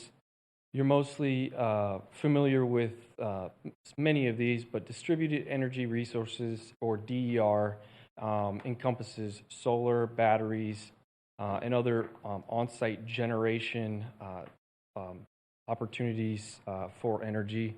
JPA, you're obviously familiar with Joint Power Authority, BESS, battery energy storage. We take for granted that we read all these acronyms off all the time. So, and again, my last disclaimer is my grandma always told me that brevity is not my strongest suit, as you can already tell, but we will do our best to be expeditious through this presentation. So how do utility rate trends impact the city? Bakersfield is in one of the highest utility rate regions in the state of California. Your current rates, as you can see on the top left of the slide there, we have obviously intimate knowledge of the city's specific commercial rates related to your buildings and other commercial and industrial properties throughout the city, and then also the residential rates as well. So that spreads anywhere from a blended rate, which combines consumption or kilowatt hours and kilowatts demand to come up with this cost per kilowatt hour unit, ranging from about 28 cents to 42 cents per kilowatt hour, consistent with CalChoice's analysis. And then on the residential side, it's actually about 34 cents to 48 cents a kilowatt hour for your standard citizens rates. So the trend over the last 5 years has been an average utility rate increase of about 10.2%. Annually, and that's not the same every single year. Some years lower, some years higher, but over that 5-year period, it's been the average. So realistically, when you look at 10 years from now in 2036, your this commercial scenario would escalate to nearly 45 to 65% increase in utility costs for the city and for other commercial users, and so that's just indicative of what rates will continue to do over the course of escalation over the next few years. How does that impact the city's goals? And you've obviously had numerous budget talks and other ways to be as efficient as the city as possible right now. And the bottom line is, as utility rates continue to increase without the ability to make up that loss on increasing expenditures, utility costs are going to further exacerbate a lot of your operational costs as a city, and then obviously creating increasing challenges in the imbalance in revenues and expenditures for the city, and further causing issues within the budget, particularly the general fund, as you try to continue to balance that as well. And obviously, the same goes for your standard citizens and commercial and industrial users as well, cutting into discretionary income and increasing expenditures for everyone. So why now for municipal energy? Well, the benefits that we want to speak to this evening are putting the city in a better position to reduce these rates, not only for the city, but obviously for the community, citizens, and commercial ratepayers. You know, being able to show you opportunities to prevent further budget cuts, staff reductions, or raising taxes elsewhere to offset these increasing costs, and providing that general fund relief that was discussed earlier through cost allocations to a new enterprise and other means as well. In addition, creating absolutely new revenue streams for the city and increasing economic development pursuits, making Bakersfield attractive to new industries and other commercial and residential developers to want to be a part of these type of utility areas that we're going to speak to here shortly. So I'm going to actually hand it off to Jason now to talk a little bit about the rate spread. And Mayor Welcome, Goh, Mr. Cottle. Mayor Goh, council members, good to see you again, Mayor. Thanks for having the opportunity to have me today. I'm Jason Cottle. I'm the CEO for First Public Hydrogen Authority. And just quick background of what that is. We are a JPA of cities, Fresno, Shafter, Lancaster, Industry, Montebello, and more to come, who are engaged and active in the municipal energy space. And what we found, I was the former city manager of Lancaster as well as the former city manager in Tehachapi, heavily focused on energy, CCA specifically, but then also behind the meter efforts like you're working with Wildan. But also we started engaging and say, how do we handle some off-grid demand issues from an economic development perspective? As you know, when new companies come, when jobs are created, there's a heavy demand on the energy system. There's a heavy demand on the costs you can see about those systems. So when you look at a new developer, a new development opportunity, they're weighing their options between Bakersfield, potentially Nevada, Arizona, whatever we're talking about. Energy rates are a key component of that. So at the time in Lancaster, our mayor said, let's figure out a solution for that, right? How do we engage in identifying off-grid solutions that are cheaper than the incumbent utilities? Cities have a very unique authority under the Constitution to do municipal energy. And we have history of doing that far cheaper. And you look at the opportunities. There's a number of different opportunities in the way you engage in municipal energy. We talked about CCAs as well. That's one opportunity. When you look at the behind-the-meter opportunities that Wildan is talking about, that's another opportunity where you have complete and absolute control over that.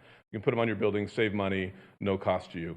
There's some others that are very unique in this setting for municipal government. That's actually create a spot municipal utility where you actually become the service provider of that utility to your customers and future development.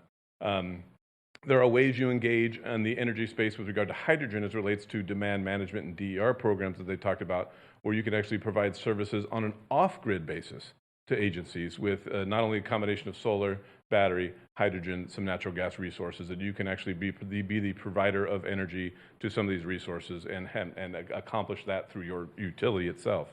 A couple examples of where this is happening. The members that we're working with are engaging on a number of different levels.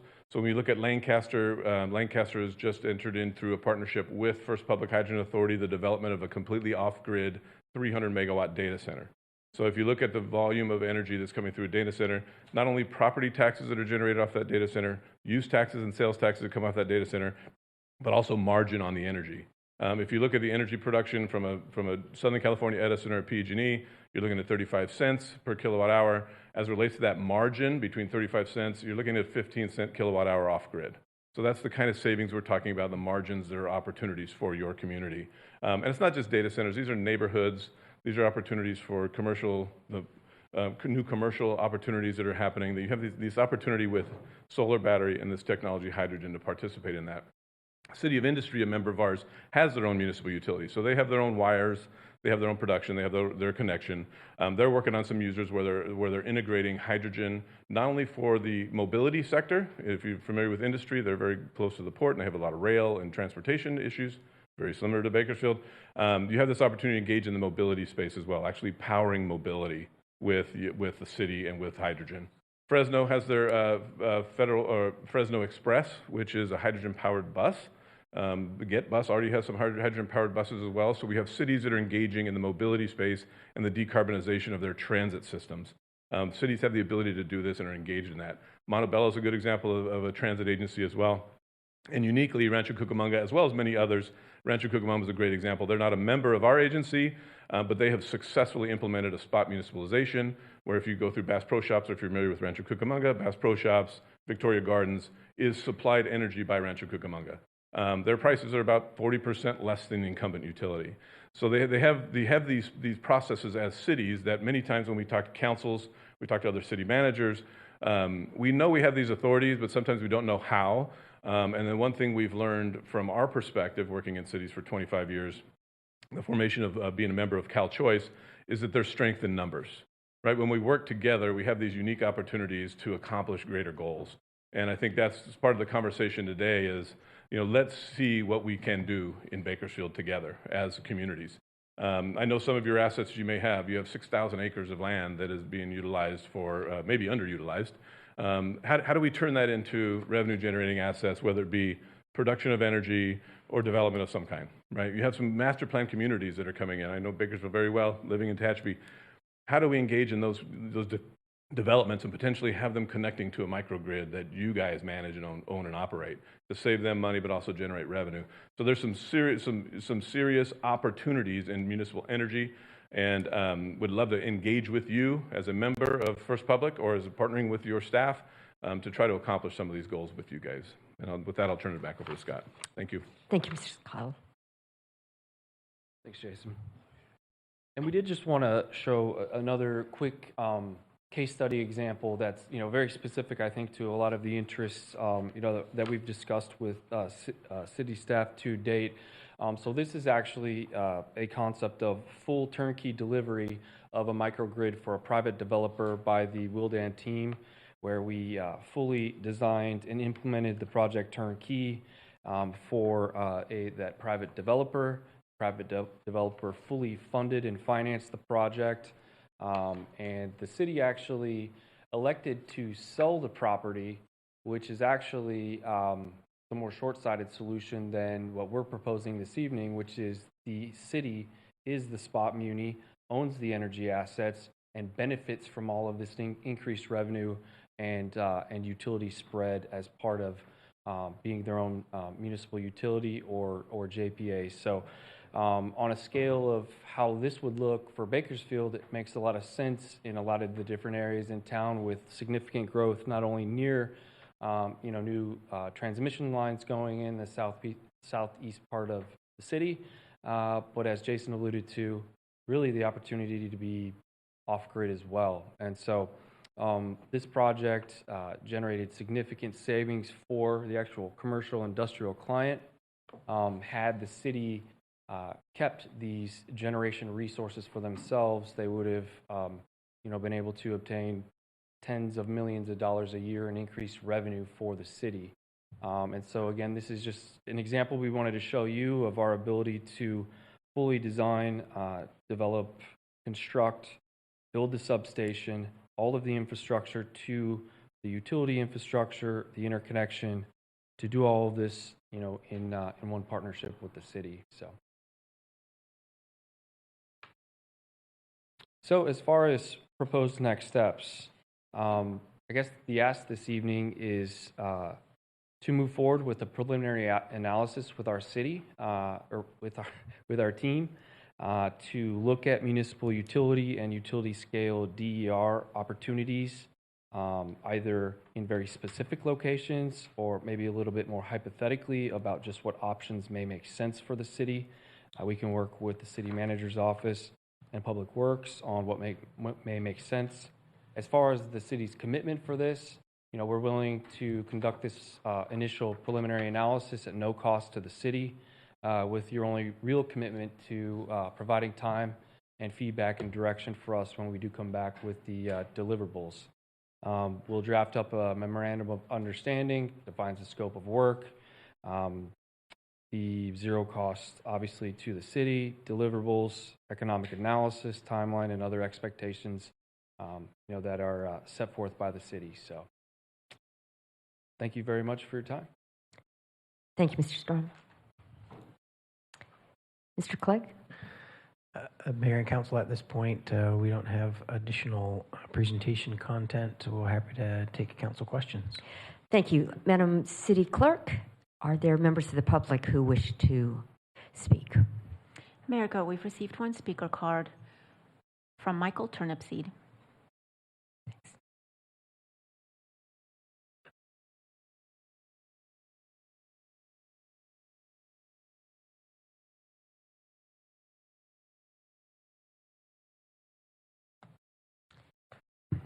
Welcome. Madam Mayor, members of the council, Michael Turnipseed, I represent the Kern County Taxpayers Association. We spent a lot of time in the last few days when we saw this was on the agenda. We spent a lot of hours trying to find a feasibility study that was conducted, and evidently it's not readily available. It wasn't on your website, but we had a PowerPoint presentation that made it virtually impossible for us to comment on. Once again, this is an ongoing problem with the city. So we have some questions. How can the council and the public comment on the direction of the CAA without a feasibility study and, more important, time to review it? It appears the city in the past, the initial feasibility stage, and it seems they're past the feasibility stage, and moving into a data validation, implementation, pathway evaluation, eventual governance, and launch decisions. The council obviously did not learn from the previous sewer debacle. The city should not be directing the staff to move forward, but the council should be directing staff to proceed with the community outreach and education efforts. Not too long ago, we had a disaster when proper outreach didn't happen. Information the public needs to know is not just project cost, but how it will affect residential and business bills, both solar and non-solar customers, the additional understanding of the process and not participation in the CAA, and possible costs. And then there's the thing that's not mentioned called the PCIA exit costs that vary tremendously by who you are. And the last time the city of Bakersfield had a chance to renew their franchise agreement with PG&E, which was usually for 50 years, they gave PG&E an evergreen contract.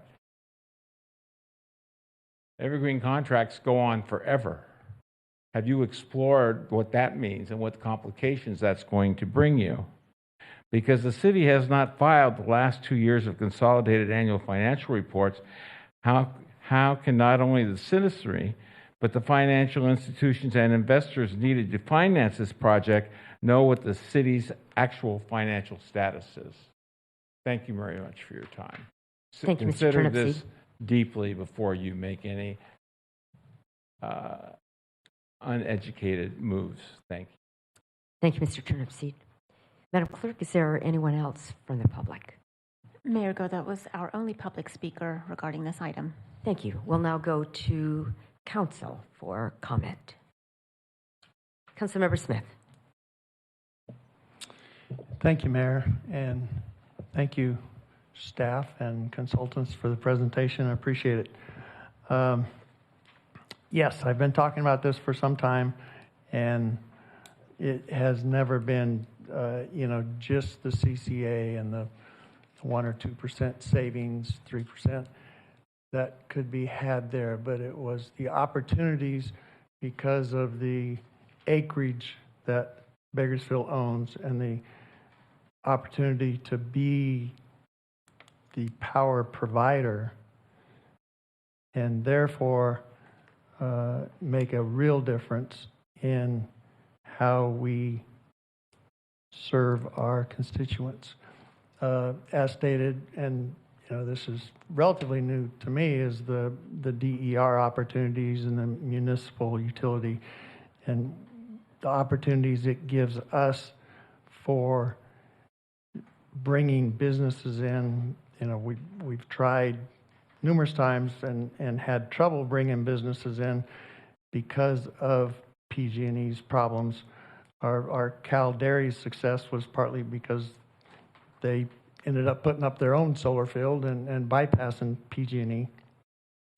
And at our budget meeting, it's obvious that we need to grow businesses in this community. That's the part of our tax base that is too small. And so this would help bring in businesses. It's a great opportunity, and many cities are moving forward, and we can sit and do nothing, or we can try and be on the forefront and make our city better, and that's what I would propose. So I will make a motion if we seem to be headed that way, but I'll listen to what the other council members think. Thank you. Thank you. Other requests to speak? Councilmember Coleman. Thank you, Mayor. Can somebody answer this question for me? In order to do these other things that Wildan talked about, I guess creating a joint powers agreement, do we need to have a CCA to be able to do that? Or can we just generate power and sell it to the utility? Yeah, they're not one and the same. You can be a CCA and you can be a municipal utility. You can be a municipal utility without being a CCA. So they're very distinct and separate programs. All right, so I feel like you guys jammed a bunch of stuff together here that overwhelms this decision-making process here. I think they're two separate things to talk about. On the CCA part, there's a woman from the CCA here. Ms. Boswell. Yeah, I'm sorry, what was your name? Barbara? Hi, Barbara. Thank you for coming. I appreciate your presentation. I had a chance to attend a presentation. I'm not sure if Wildanda did it or whoever did it regarding the CCAs, and I've done a little bit of my own studying on this, and so I just have a few questions. From what I can tell, there's been no new CCAs approved since '24. Is that correct?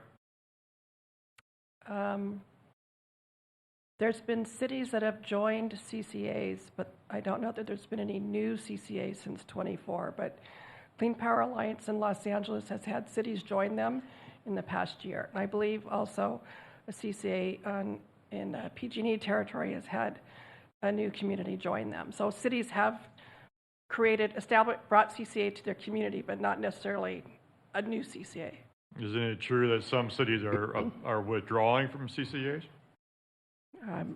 There have been, but I'm not aware of any currently.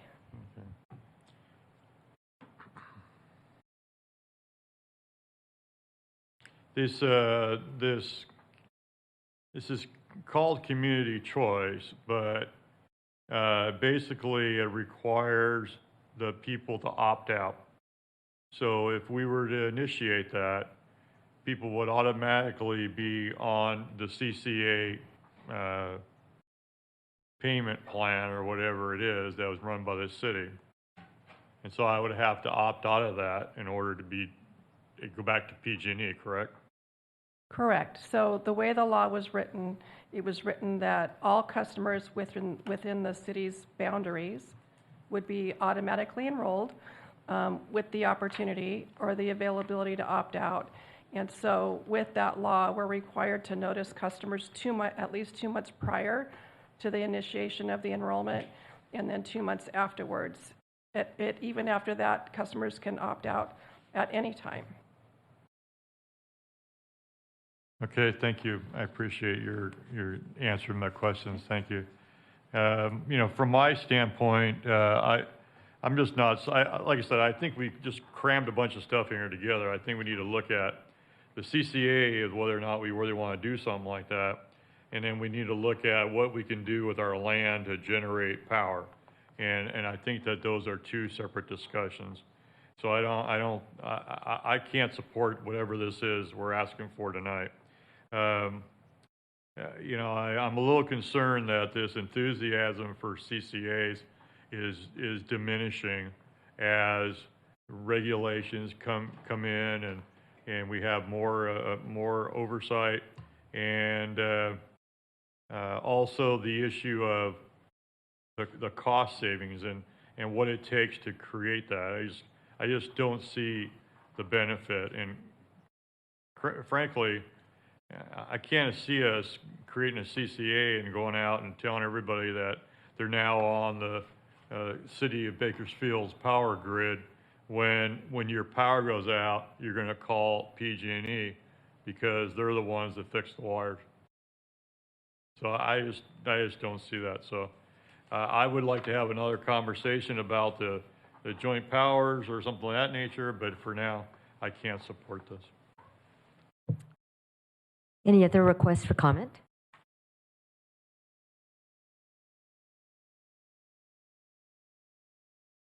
Councilmember Gonzalez. Thank you, Mayor. I just first and foremost want to thank my colleagues and thank Councilmember Smith in particular for bringing this forward a few years ago. I think it's really important for us as elected leaders to look towards the future and look at new possibilities of continuous improvement for the city of Bakersfield. And I appreciate this coming to the council and for us to continuously look at how this might fit for the citizens of Bakersfield. I respect my colleagues' remarks from Councilmember Coleman, and I want to thank you for those concerns as well. But I hope that the council can continue this conversation and not close the door on it tonight, because I think there's some real opportunities here. I do, though, want us to, along the council, along with staff, to really identify what real problem we're trying to solve. I mean, there's one is utility rates for ratepayers that continue to escalate year over year. I think we heard it was something like on average 10% each year over the last 5 years. That's one real problem. And if there's a solution that we can reduce rates for the ratepayer, I think that's a worthwhile and worthy cause. We can debate if 2 to 3% is worth all of this work, and I think that's a fair debate. The second concern, though, or issue is with regard to how much money this might generate for the city of Bakersfield.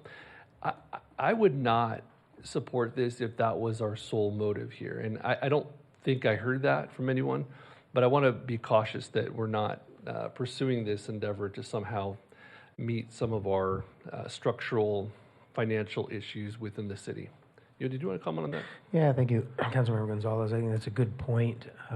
We, as staff, we have not considered this to be a revenue generator to help support the general fund. If we would pursue this, we see it much more as a benefit to ratepayers, a benefit to community programming, and a benefit to economic development.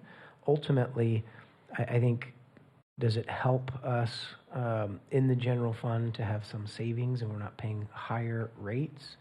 I think those are valid benefits, but we're not looking to this to be a revenue generator to support general fund operations, no. Great. And then I think the third problem is, how do we spur economic development and job growth within our region, which is critical. It is critical that we figure out how we can lead the way as a city to generate new, good-paying jobs for our local workforce. And we need to bring in new industries, and we know that when we are working to bring in new industry, there are certain bottlenecks, and part of that is connectivity. And so I think that if this is a potential solution for us to help energize projects and sites much more quickly, I think that's an opportunity that we ought to pursue and explore as well. And so I'm in support of us continuously looking at this and continue to work on some areas here that might make sense for the city. And again, I want to thank all the presenters. I want to thank Councilmember Smith for bringing this to the City Council's attention. Thank you. Thank you, Councilmember Arias. Thank you, Mayor. Thank you to all of those who came and spoke to us today. I feel like I learn more and more about CCAs each time that it comes to the council. So much to unpack. I'll start with some of the positives that I saw in the presentation. I agree with my colleague that there are thousands of acres of underutilized land, some of which are in Southeast Bakersfield and in Ward 1. that would tremendously benefit from an investment of large-scale solar. I think that that's true for just about every single ward in the city of Bakersfield, and I would love to see, some additional analysis of what we could do with that existing land. So that was number one. Number two is diversifying our energy portfolio in general, finding those unique ways to diversify. What is coming through our lines, I think, is going to make us more independent as a community and as a city. But I did have some concerns about the CCA itself. I saw on there that it's a $6.8 million cost for implementation. Can we speak to how we would fund that and/or finance that number? Yeah, thank you, Council Member. We didn't specify that in particular in our presentation, so I appreciate the opportunity to clarify on that. We do not anticipate trying to generate that much budgeted expenditures from our existing, general fund resources. We can't afford that level of expense. It's fairly typical to finance the startup of a CCA, and then those financing costs are actually paid back by the revenues, generated into the CCA. And we have not proposed a specific financing mechanism, but I don't think that it's feasible in our current, fiscal circumstances to do this without some kind of a financing mechanism. That would be our recommendation if we moved forward. Got it. So if I hear you correctly, it probably won't amount to that $6.8 million amount initially, and we would look for some sort of financing mechanism to be able to cover those costs initially. Absolutely, and I would just to add a little bit more detail. As was noted, we wouldn't be moving into an implementation cycle until 2028. There could be some startup costs that we may contemplate from our own resources, as well as sort of the initial step would be completing the application itself. There's a minimal cost towards that, as noted in the administrative report. But the lion's share of the $16 million would be financed. Yes. Got it. In the past, I believe we've talked about there being a required team or even department within the city of Bakersfield in order to operationalize and maintain the CCAs. That's still the case, and what would the scope and size of that team look like? Great questions, Council Member. Again, Mayor and Council, my recommendation would be that we contract out for the majority of the functions that can be contracted out, just as a starting point. There's other ways we could create our entire own department to try and carry out all of those functions, but I would argue, as was noted earlier, that there is strength in numbers. There's also expertise that's been developed by these other CCAs or JPAs that have CCAs. And so my recommendation would be that we contract out as much of that as possible. We would probably still need a small team. That's probably like 3 to 4 people who would be responsible for managing those other contracts and managing some of the local aspects that need to happen here at the local level. For sake of just knowledge of options, we could also piece out certain components. For example, the analytics and the purchasing of power. We are not experts at that, and we could create job descriptions, but I would much rather allow other people who have that expertise to do that work. But if we wanted to separate out, let's say, customer service or billings, there's some ways you could split that up, but I think it makes the most sense to contract that out to other entities and have a very small team at the city. Got it. Thank you. My next question is related to, I believe that there's a franchise surcharge fee that has been utilized as revenues to the city of Bakersfield to pay for things like the TRIP program in the past and potentially other roads constructions projects. Is that true? And do we know how much it's bringing in on an annual basis? We do have a utility surcharge that has been used for some of our local transportation funding. I don't have that number top of mind, and actually I'm not certain how the formation of the CCA actually impacts that. If there are others who can speak to that, I'm happy to have them speak to that, but I don't have that answer on how that surcharge is impacted.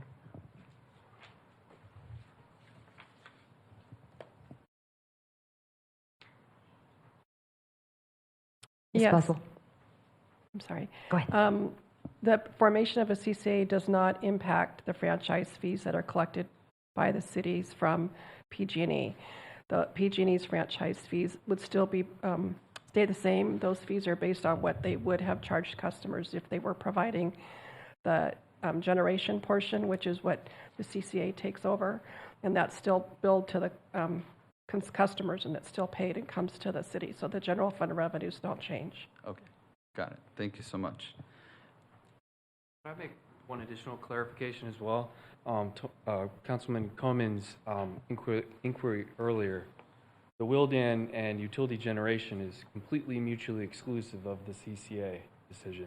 So while the CCA will open up doors for what we can do, there's much beyond that that we're proposing to you this evening as well. So I just wanted to make that clarification that we are not here for the CCA. We are here for the utility DER opportunities for the city.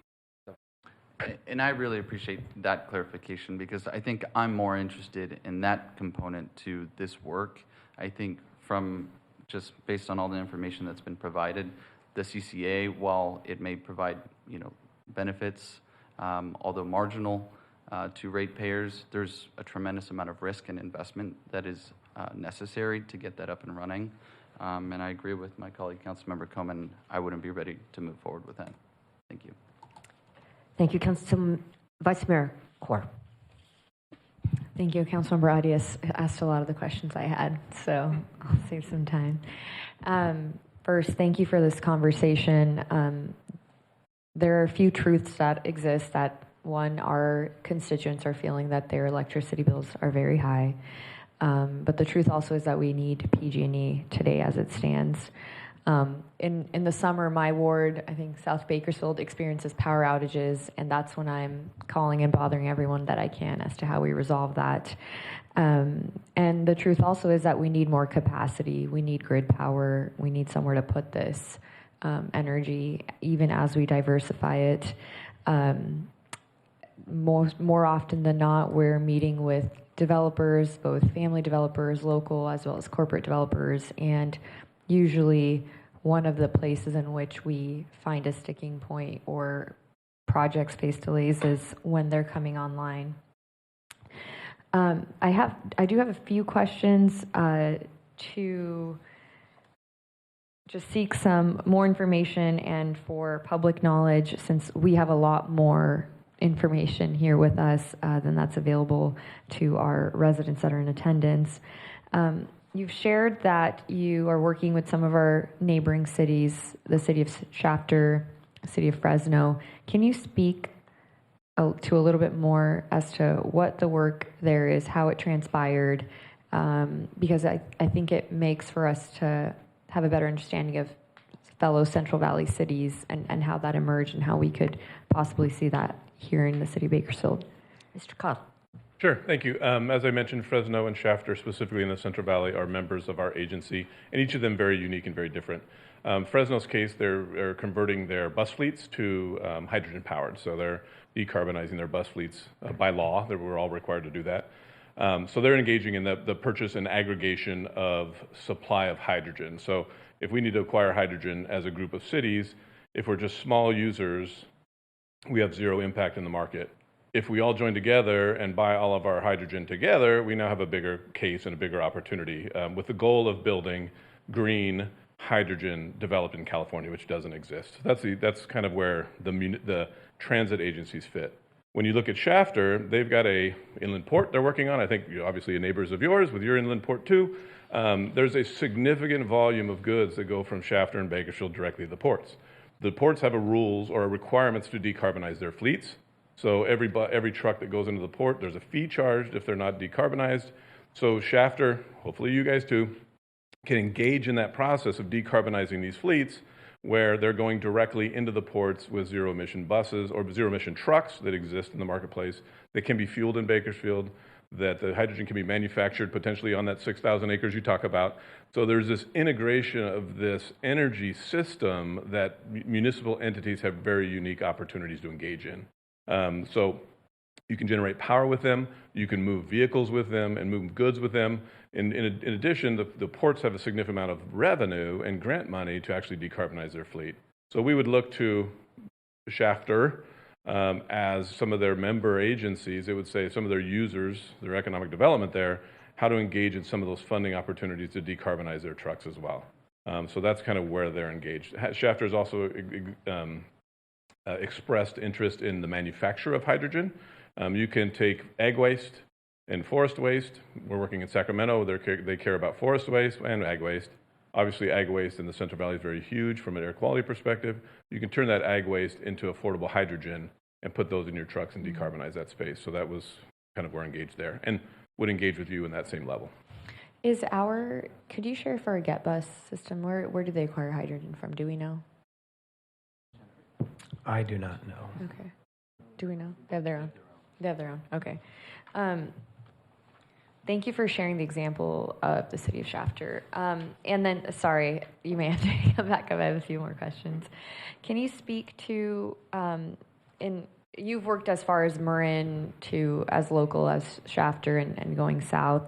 As the CCAs were coming online, what were challenges but also pleasant surprises in any of those kind of case studies that you could share that would kind of address some of the curiosities that folks would have about CCAs? Absolutely, thank you. So we'll use Lancaster as a perfect example as the former city manager there. There were a number of programs we implemented as a result of CCA. The DER messaging that you heard today is where the city of Lancaster has the opportunity to actually be the provider of that solar and battery on somebody's rooftop, right? So if your residents are saying, my PG&E bills are too high, you could develop a program, I would say with CCA or without CCA, that says, we want to beat PG&E's rates, City of Bakersfield has a program, right? We can engage with developers to put solar and battery on your rooftop for free. Mm-hmm. You save the money on your electric bill, but there's financing structures and ways to do that. You can do it for renters, right? Where renters typically wouldn't get solar on their house because the tenant or the landlord's not going to do it because the renter's paying the electric bill. To engage in that from a standpoint of lowering their energy bills for your tenants and renters. We've done things as much as commercialized. We've got a brewery who took battery and solar on there, and their brewery lowered their prices through a city program. We've got multiple cities that are doing different programs. In Santa Barbara, who is in CalChoice, they're not so price conscious, so they've got a 100% green grid that they've chosen as a city to say we want green matters to us. So they've chosen to do that. So there's in every case, each city is very unique. Each city has their own story to tell because of CCA. And then in the same token, you've got somebody like Rancho Cucamonga who doesn't have a CCA, and they have their own spot muni where they can say we've got new development along that corridor that is 40% cheaper from an economic development perspective. So we all have these unique stories to tell with CCA or without CCA. Okay, thank you for sharing that. I was also curious about your, there's spot muni, but also there's the microgrid systems for private developers. Can you share, because Councilmember Coleman's point, we have received a lot of information. Can you break down how that has kind of come online in other municipalities and what that could look like in a city like Bakersfield if that is an option that is pursued here locally? Sure.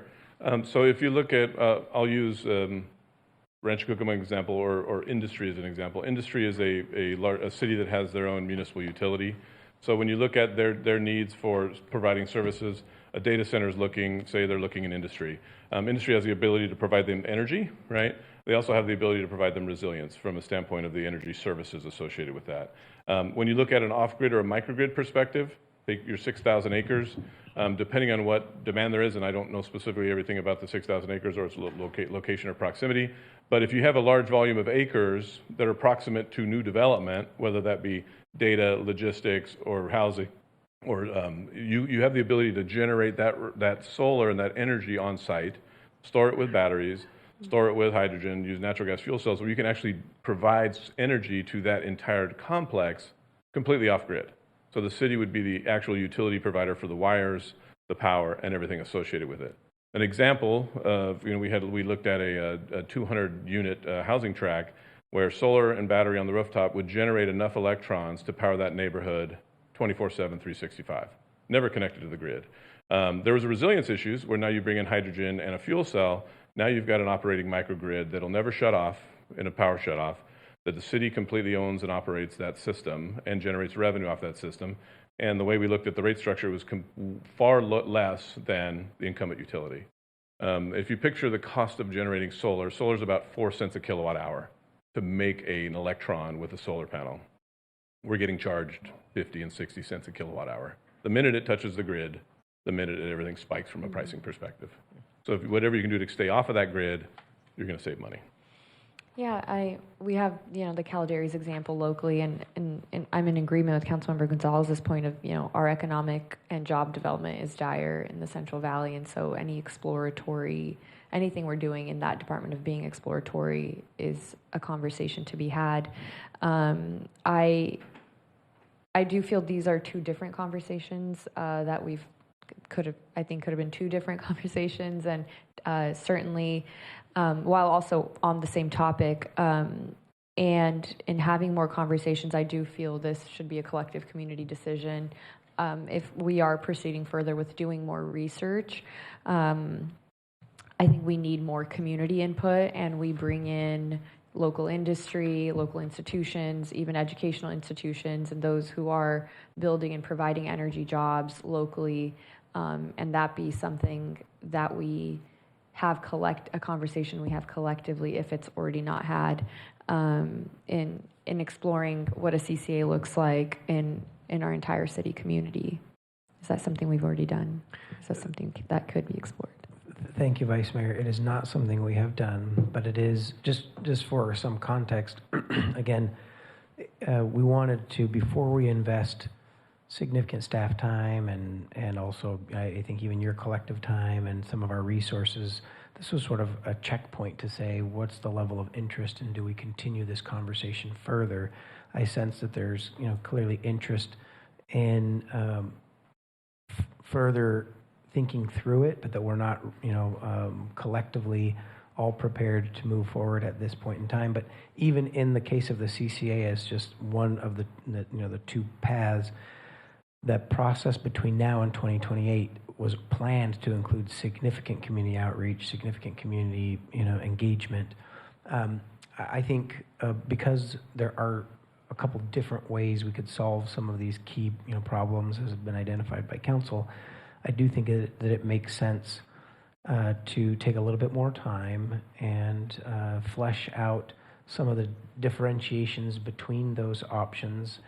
Again, I sense that there's enough interest that it's worth our time to engage with key developers and community partners on some of these options at a high level, and then be able to come back to council with a little bit more information before we invest even further in both dollars as well as our time in pursuing down that path. So I appreciate the growing knowledge of how these tools can be distinct. We thought that there was connectivity and strategy that could often better to have that broader information for this council as we try to balance how much information versus other times where there's not enough information. And so I think it makes sense for us to be able to, what I'm hearing, the feedback here is, while we look at both potential strategies, do a little bit of decoupling of those and look at the opportunities and alternatives that both of those options create, as well as do a little bit more engagement, and then we can come back and take a little bit of a deeper dive after we provide that additional analysis to council. Thank you. Councilmember Smith. Thank you, Mayor. Again, I think what I'm hearing is the DER part of the proposal. The Wildan stuff seems to be pretty acceptable, so I would move to go forward with that. And I think what I'm hearing is CCA, let's stop and look, which I think is basically what we were doing. I mean, there was quite some time before we got out, so I'll listen to my colleagues some more, but I think definitely to go forward with the Wildan $0 proposal is not a very hard sell. And I think there is some synergies. Maybe Jason, could you speak to what synergies may be had with the CCA and the municipal utility? Yeah, I think when we look at CCA, for my experience in my career, is that engaging in CCA gave you a base level of understanding of the energy markets, right? And I think that was very key, but a lot of us have learned that already, right? So when you look at where your margins lie in that energy market, you have margins in the CCA space, you have margins in the spot muni space, you have margins in the DER space. When you look at that margin of opportunity, the greater margins are in those other spaces: municipal utilities, spot munis, and others. When I say margin, opportunities for saving money for your citizens, right? So when you look at CCA, there's a heavy lift, right? But there's synergies there. But at the same token, when you look at the margins in this energy space, the margins are not at CCA. That makes sense. If I may, Councilmember Smith, in your agenda, we had 3 different bullet points as part of staff recommendation, city council potential recommendations to staff. And the third bullet there says to provide direction to staff regarding whether to proceed with utility scale DER implementation planning. I think we would probably need to come back to you with a recommendation about an MOU and what process to follow. But I think if you give direction tonight to say yes, come back to us with some recommendations on utility scale DER, we could take it from there. Okay. Is that your motion? That is my motion. Thank you. Councilmember Bashir Tosh. This is for Mr. Clegg, and I appreciate the presentation very much. You did a great job. I'm a little frustrated because the past few meetings have felt a little bit like this is Shark Tank. We have someone pitch an idea for their company, and then we get to make a decision. But the problem is, this is taxpayer money. This is none of our businesses, and we have a company just like a few meetings ago, a real estate agent, pitching on why we should buy a building, and he's going to make the fattest commission of his life off of it, and we're supposed to just take that as an unbiased opinion as why we make a decision. The same thing tonight. I would have much rather had some of these other communities that are engaged in some of these contracts, their feedback, so we have some unbiased, like, hey, is it working for you? Does it work? Versus, hey, buy what we're pitching, and hopefully it works out, and you guys don't have any recourse to know if it's good or bad. And I don't mean to be disrespectful. I appreciate what y'all are doing, and I'm sure there's some truth to it, but I represent the tax people and my constituents, and it seems well, but it's one-sided. We're getting a sales pitch.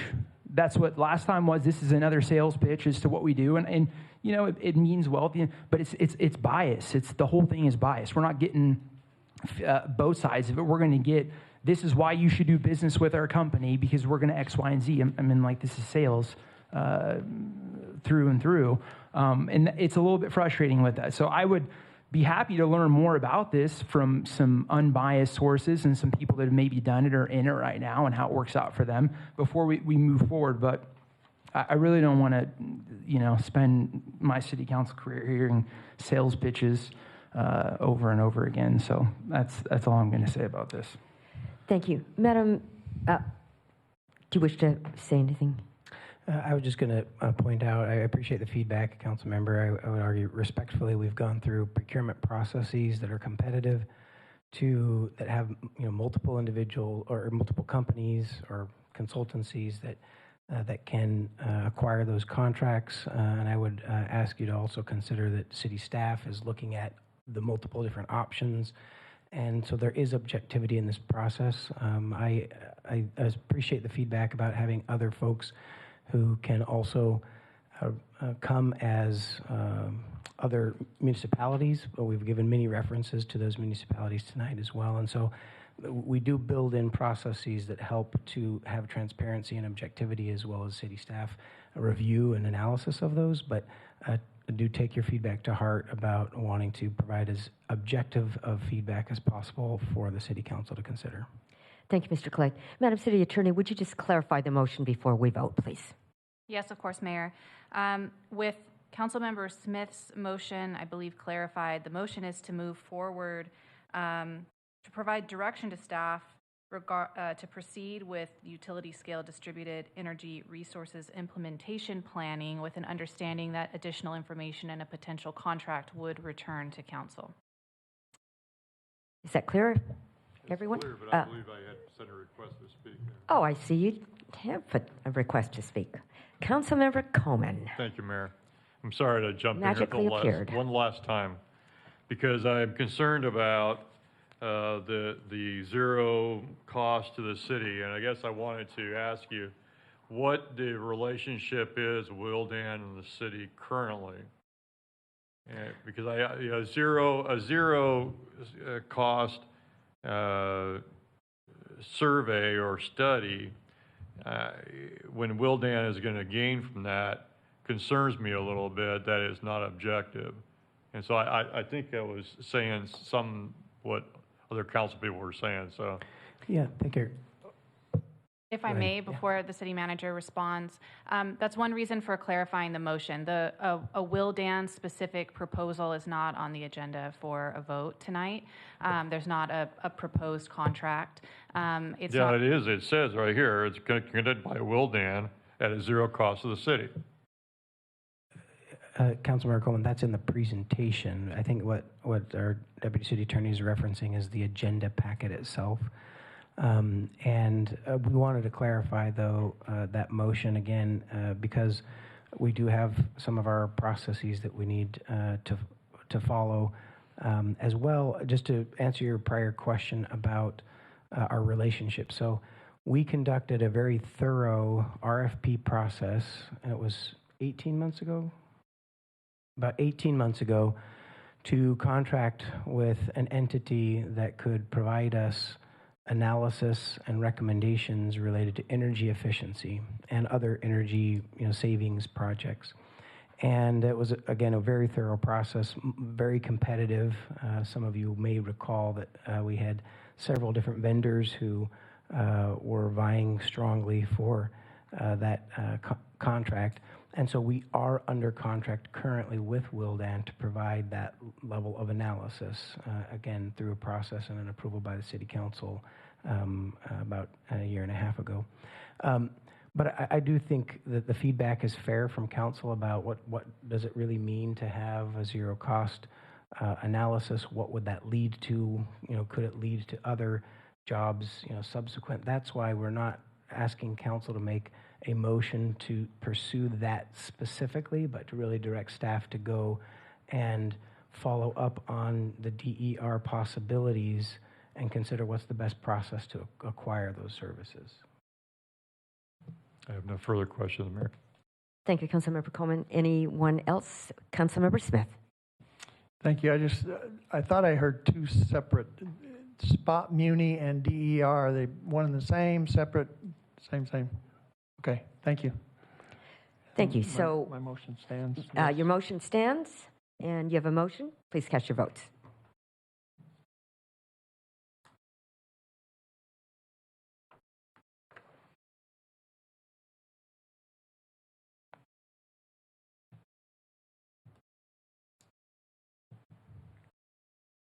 Motion is approved with Councilmember Weir absent and Council members Coleman and Bashir Tosh voting no. Thank you. Thank you to all of you presenters. And now, next item, please. Council and Mayor statements. Councilmember Smith. Thank you, Mayor. I just didn't want March to get away without saying congratulations to Christian Clegg. 6 years since March of 2020, and you're still here. You must be over the 80 percentile by now as far as how long people have stayed in city manager's post. Appreciate working with you, and many more years, I hope. Thank you.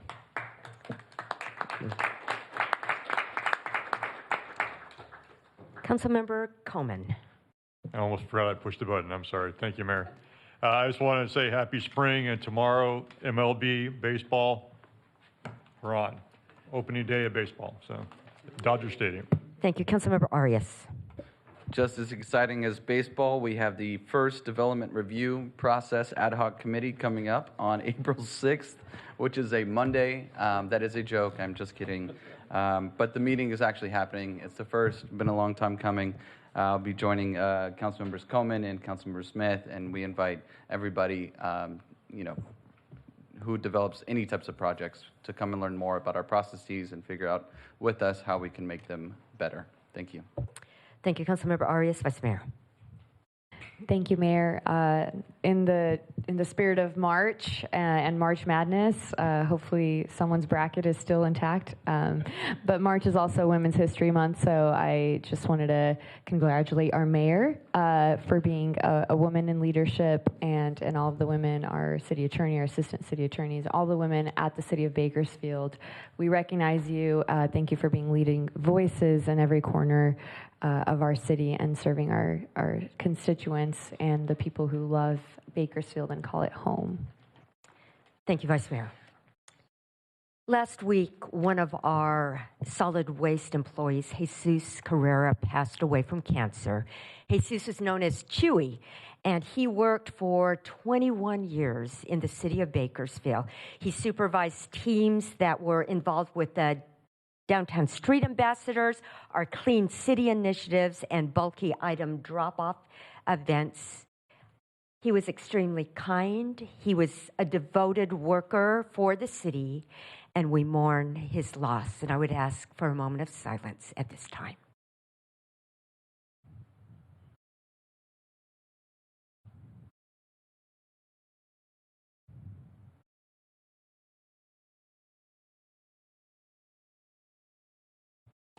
Thank you. Our thoughts and prayers are with Chewy's family, his friends, our colleagues in the Public Works Department. And in Chewy's honor, we adjourn this meeting at 7:22.